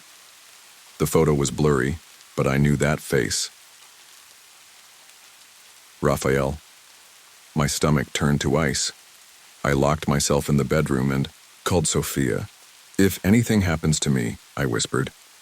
It was Raphael. The next morning I went to the courthouse and filed for a protective order.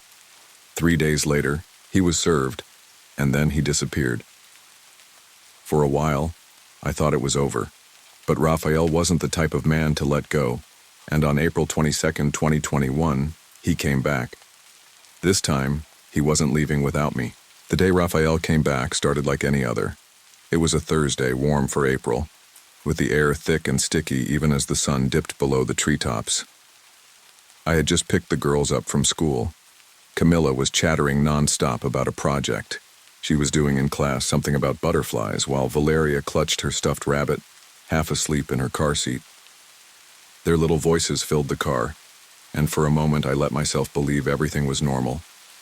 After dinner, I gave them their bath early, hoping to get them to bed before they could start asking for just one more bedtime story. The apartment smelled of lavender soap and clean towels. The TV murmured in the background, a mindless show playing while I folded laundry in the living room. It was peaceful, but peace never lasted long where Raphael was concerned. The first sign that something was wrong was the sound of the front door, handle rattling. I froze, my hands pausing over a pile of tiny socks. For a second I thought it was my imagination, maybe just the building settling or the wind outside. Then came the click of the lock. My heart clenched. I had changed the locks after Raphael was served with the protective order. I had double-checked them every night since then. But now, as I stood in the dim light of the living room, I heard the unmistakable sound of the deadbolt shifting. Someone was inside. I barely had time to move before the door swung open. And there he was. Raphael stood in the doorway, framed by the streetlight. Behind him, his clothes were rumpled, his dark hair a little longer than I remembered, but his eyes, those deep, unreadable eyes, hadn't changed. I opened my mouth, but no sound came out. My body locked up, paralyzed by something colder than fear. He smiled. It wasn't the kind of smile that had once charmed me. This was something else. Something that made my stomach twist. "Hola, mi amor," he said, stepping inside. I stumbled backward, my brain catching up to my body all at once. Run. That was the only thought I had. Get to the girls. But Raphael was already moving. The door clicked shut behind him. "I just want to talk," he said, his voice smooth, almost gentle. But I knew that voice too well. That was the voice he used right before things turned bad. My mind raced. My phone was in the kitchen, too far away. The only weapon I had was a pair of scissors on the coffee table, but they might as well have been on the other side of the world. "I have a restraining order," I said, my voice shaking. "You're not supposed to be here." Raphael tilted, his head as if I had said something funny. "And who's going to stop me?" I glanced toward the hallway where the girls were, still in the bathroom, probably giggling over their bath toys. They had no idea. Raphael noticed. His gaze flickered toward the hallway, then back to me. Something in his expression changed. "I miss them," he murmured, stepping closer. "I miss us." I took a step back. The wall was behind me. "You need to leave." His smile faded. "You think you can just walk away from me?" My stomach nodded. I had heard those words before, and I knew what came next. His hand shot out, grabbing my wrist. His grip was tight. Too tight. I twisted, trying to pull away, but he yanked me forward, his other hand grabbing my hair. Then I saw it. The knife. A hunting knife, long and sharp. The kind I had seen him use before to clean fish when we used to go to the lake. The breath whooshed out of me. I thrashed, kicking at him, clawing at his arm, but he was stronger. He shoved me back against the wall, his face close to mine, his breath hot against my cheek. "You made me do this," he hissed. "You think you can humiliate me? Call the police on me?" The blade pressed against my stomach. Then, a voice. "Leave. Mommy alone. Camilla." She was standing at the end of the hallway, her small body shaking, her face pale but furious. Raphael's grip loosened for just a second, and I took it. I twisted with everything I had, throwing my elbow into his ribs. He grunted, stumbling back. My feet scrambled against the floor, my body moving on pure instinct. "Camilla, take Valeria and run," I screamed. I barely heard their footsteps as they bolted toward the front door. Raphael recovered too quickly. His hand yanked me back before I could follow, and then came the pain. White hot, blinding. The knife sank into my stomach. A gasp tore from my throat. My knees buckled. My vision blurred at the edges. Raphael didn't let go. His face was twisted in something almost like sorrow. "You shouldn't have left me," he whispered. Another sharp, searing pain. Another. And another. I lost count after the first few. I collapsed to the floor. Somewhere in the distance I heard a door swing open. A child scream, a voice Valeria's high and terrified. Mommy's red all over. Then the world tilted. The sounds faded. Darkness swallowed me whole. The world didn't end the way I thought it would. I always imagined death would be quiet. A slow slipping away like sinking into warm water.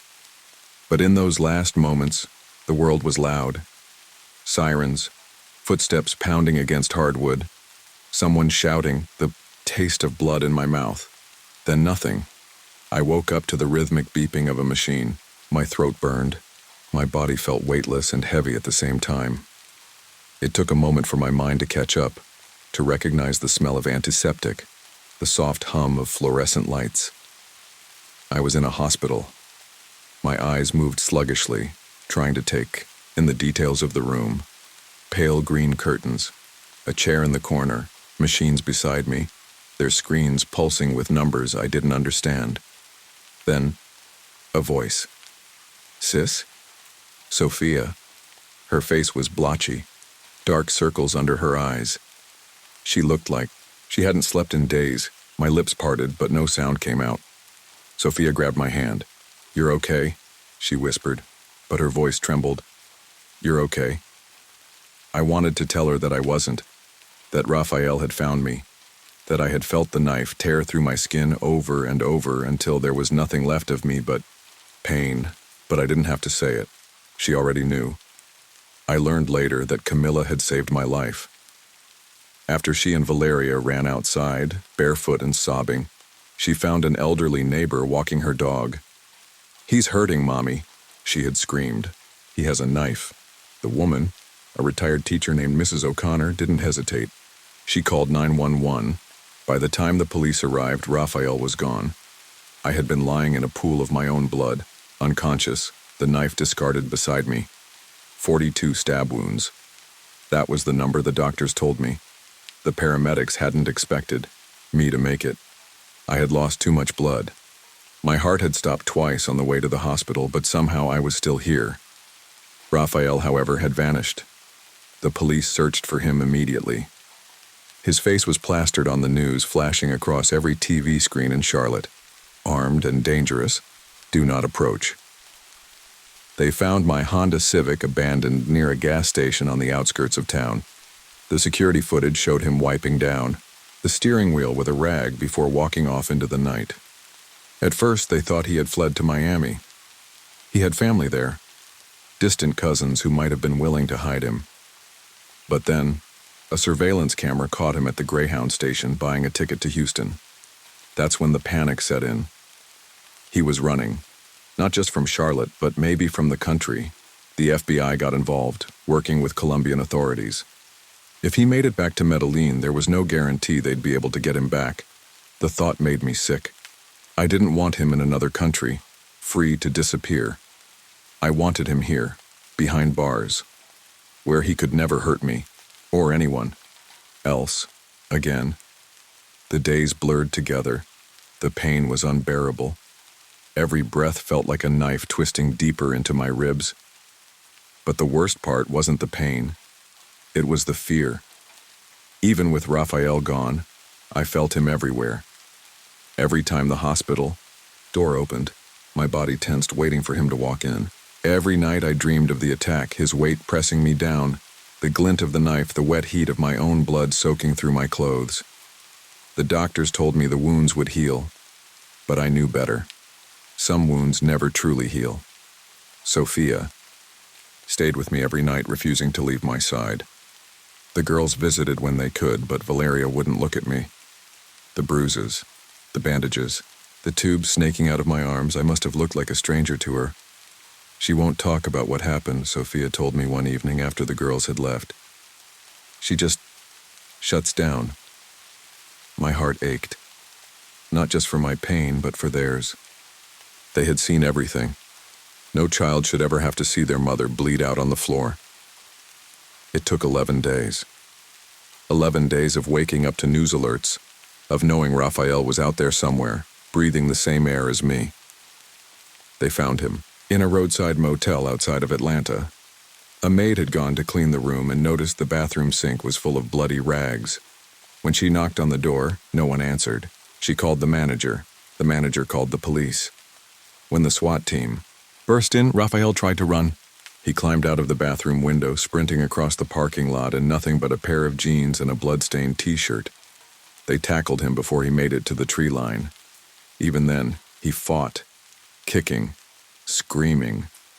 "I love her," he kept shouting as they dragged him to the squad car. She made me do this. They found a fake passport in his backpack. He had been planning to leave the country after all. The thought made my blood run cold. If he had made it just one more day, he would have been gone forever. The night I got the call that he was in custody, I cried. Not out of relief, but out of exhaustion, because I knew this wasn't the end. There would be a trial. There would be questions. My daughters would have to sit in a courtroom, forced to relive that night over and over, and even with him behind bars, I wasn't sure if I would ever feel safe again. Sophia sat beside me in the hospital bed, running a hand through my hair like she used to when we were kids. "You did it," she whispered. "You survived." But it didn't feel like victory. It just felt like another battle was about to begin. The trial was a blur of faces. It was the kind of blur you get when you're trying to process something that feels completely unreal. The courtroom smelled like polished wood and stale air, the walls a dull gray that made everything seem colder. Every time I closed my eyes, I could still hear the sounds of that night. Raphael's breath against my ear, the grinding of the knife against my skin. But I couldn't let myself break down now. Not here. Not with my daughters watching. They needed me to be strong. The first day of the trial, I sat between my lawyer and Sophia, clutching her hand so tightly that I left marks on her skin. The room was full, but it felt empty. There was a distance between me and everyone else, like the walls of the courtroom had become a fortress. The prosecutor spoke in a low, serious voice as he introduced the charges against Raphael. First-degree murder, attempted murder of a child, aggravated assault. Raphael sat on the opposite side, his face impassive, but I could see the subtle twitch in his eye. I could feel the hatred in his gaze even though he didn't say a word. I wasn't sure if he saw me as the woman he loved or the woman who betrayed him. But either way, he wasn't sorry. He never had been. And then came the moment that terrified me the most. Camilla and Valeria were both too young to understand everything, but they knew what they had seen. The court had arranged for them to testify via closed-circuit TV. The room was set up so they wouldn't have to face Raphael directly. The judge said it was to protect them from trauma, but I couldn't help feeling like I was the one being protected. I had fought with Sophia for days about whether they should even be allowed to testify.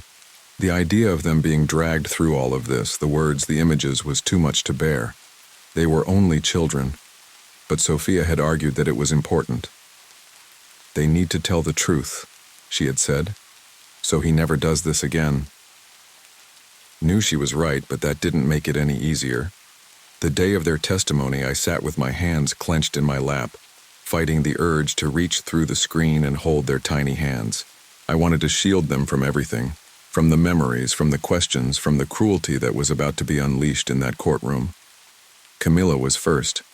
She was wearing the same pink dress she had worn the day Raphael attacked me. Her hair was pulled back into 2 pigtails, but she still looked so much like the little girl she used to be before this all happened, the picture of innocence. "Do you know why you're here today, Camilla?" the prosecutor asked. She nodded, her hands gripping the sides of her chair. "I'm here because I saw what happened to Mommy." Her voice wavered, but she didn't cry. She was stronger than I gave her credit for. "What did you see, Camilla?" Her lips trembled for a moment, but she took a deep breath, steadying herself. I saw Raphael hurt Mommy."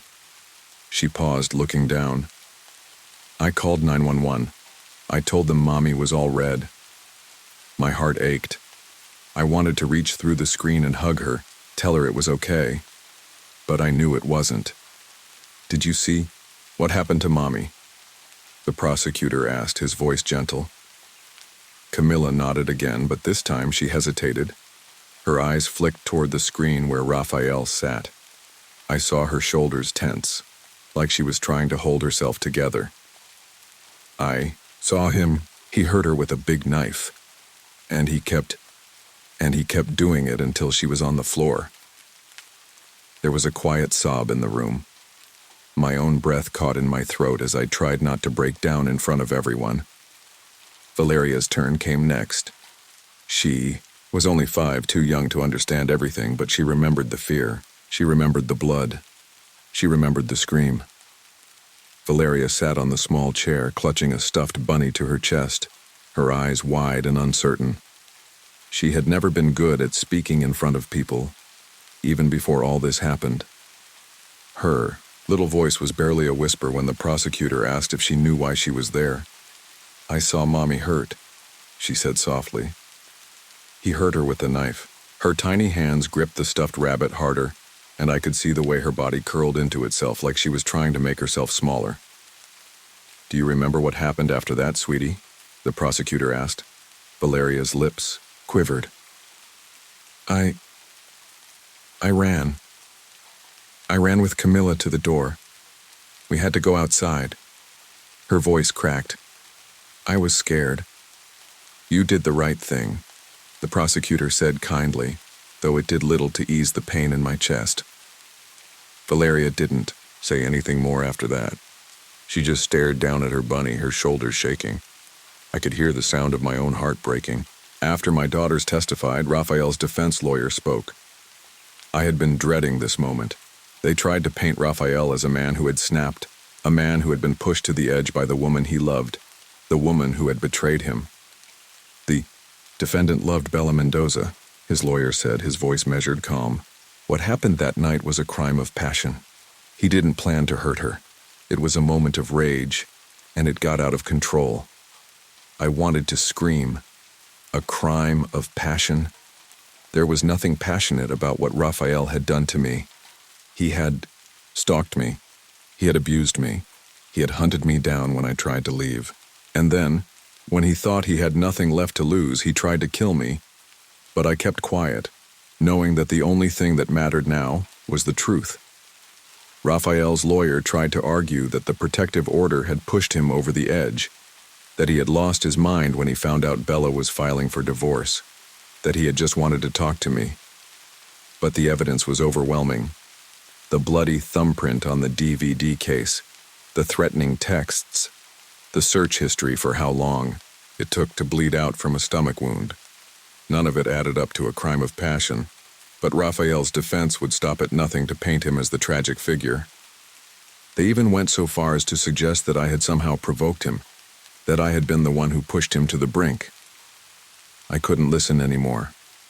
After the defense rested, the courtroom was silent. My lawyer stood up, his voice sharp and steady, as he called for justice. He spoke of the evidence, the fear my daughters had witnessed, the terror I had lived through. He painted a picture of Raphael as a man who had systematically broken me down before attacking me.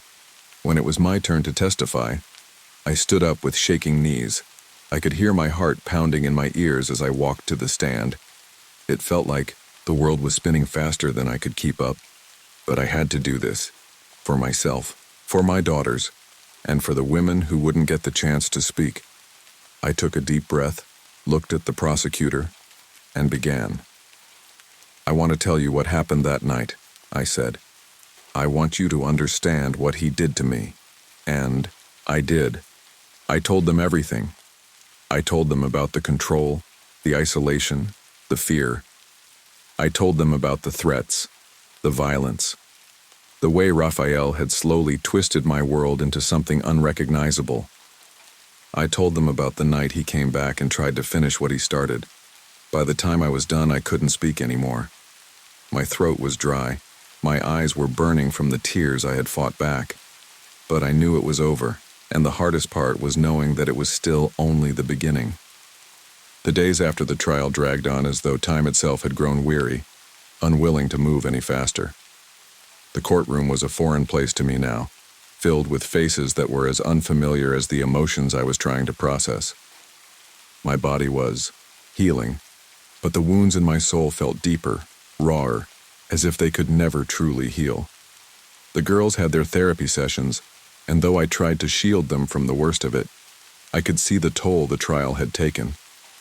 Camilla had become quiet, almost distant, like she was carrying something heavy and didn't know how to put it down. Valeria still flinched at loud noises, her nightmares unrelenting. And then there was me. I hadn't been able to sleep for days. My dreams were filled with the sound of the knife slicing through the air, the images of Raphael's face twisting into something monstrous. Even in the quiet moments, I could hear the echoes of that night. It felt as though it had become a permanent part of me, a shadow I could never escape. But I had survived. That was the one thing no one could take from me. The verdict didn't come quickly. It never does, they say. A jury deliberates, weighs the evidence, and tries to make sense of everything. But the waiting was torture. Every hour, every minute felt like 1,000. Every phone call, every knock at the door made my heart race. Was this it? Was this the moment when everything finally came to an end? Sophia and I spent our time in a quiet sort of limbo, trying to keep things normal for the girls, pretending, like the world hadn't shifted on its axis. But we both knew it hadn't. The first few days after the trial felt like I was walking underwater. The noise around me was muffled, distant. But as the days wore on, the silence grew unbearable. I found myself fixated on the sound of my own heartbeat, waiting for someone to tell me what had happened, to tell me what was next. Then, one afternoon, the phone rang. I could hear Sophia's voice on the other end, trembling as she spoke. "They've reached a verdict." I felt my stomach tighten, the room closing in around me. I didn't know if I wanted to hear it or not. What if the jury didn't believe me? What if the man who had destroyed my life, who had nearly killed me, walked free? "Are you coming?" she asked. I took a deep breath, trying to steady myself.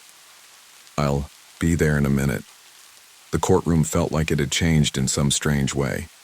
The air was thick with anticipation, the murmurs of the people around me blending into an uncomfortable hum. I could hear my own breath, shallow and uneven. My fingers trembled as I gripped the armrest.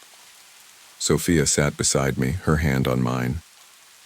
The girls were with a social worker in a separate room, their small faces visible through the glass. They were safe.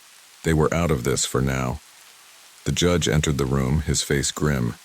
The jury had returned. I held my breath. "Has the jury reached a verdict?" the judge asked. The foreman stood. A man whose face I didn't know, but whose eyes told a story of quiet certainty. "We have, Your Honor," he said, his voice steady. He looked down at the paper in his hands, and I could hear my pulse in my ears. "Rafael Torres," the foreman continued, "we find you guilty of first-degree murder." There it was, the words I had hoped for, feared, needed. I hadn't realized how much I had been holding in until I heard them. Guilty. My body sagged against the chair, the tension I had been carrying releasing all at once. It was over. But it didn't feel like victory. It didn't feel like anything I could define. Guilty of attempted murder of a child. The words came one after another, each one like a weight lifting from my chest. Guilty of aggravated assault. Guilty. Guilty. Guilty. He would never hurt us again. Raphael's sentencing was swift. The judge's decision was clear. Rafael Torres would spend life in prison without the possibility of parole, plus an additional 25 years for burglary. It wasn't justice in the way I thought it should be. There was no retribution that could undo the damage he had done. No sentence that could ever truly make me whole again. But it was the next best thing. The next morning, I woke up to the news. My face was on the front page of the Charlotte Observer, a photo of me looking tired but resolute. The headline read, "Fugitive sentenced for murder of local woman. Daughter's testimony key in conviction." I couldn't look at it. I couldn't stomach the idea of being reduced to just a headline. But there was one thing I did know. I was still here. And so were my daughters. Months passed. The city moved on. People went about their daily lives, oblivious to the pain I had carried, the scars that would never fade. But for me, life was different now.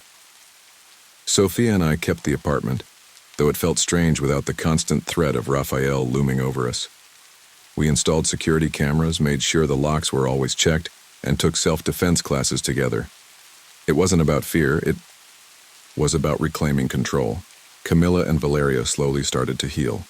Camilla spoke more in therapy, her words coming back in halting bursts as she relived that night in the safe space of a counselor's office. Valeria's nightmares became less frequent, and though she still flinched at loud noises, she was starting to smile again. We spent more time together as a family, going to the park, taking walks, and baking cookies like we used to. We were trying to make memories that weren't tainted by what had happened. But we would never forget. I didn't have the answers. I didn't have a roadmap to recovery, but I knew one thing for sure. We had survived, and that was all that mattered.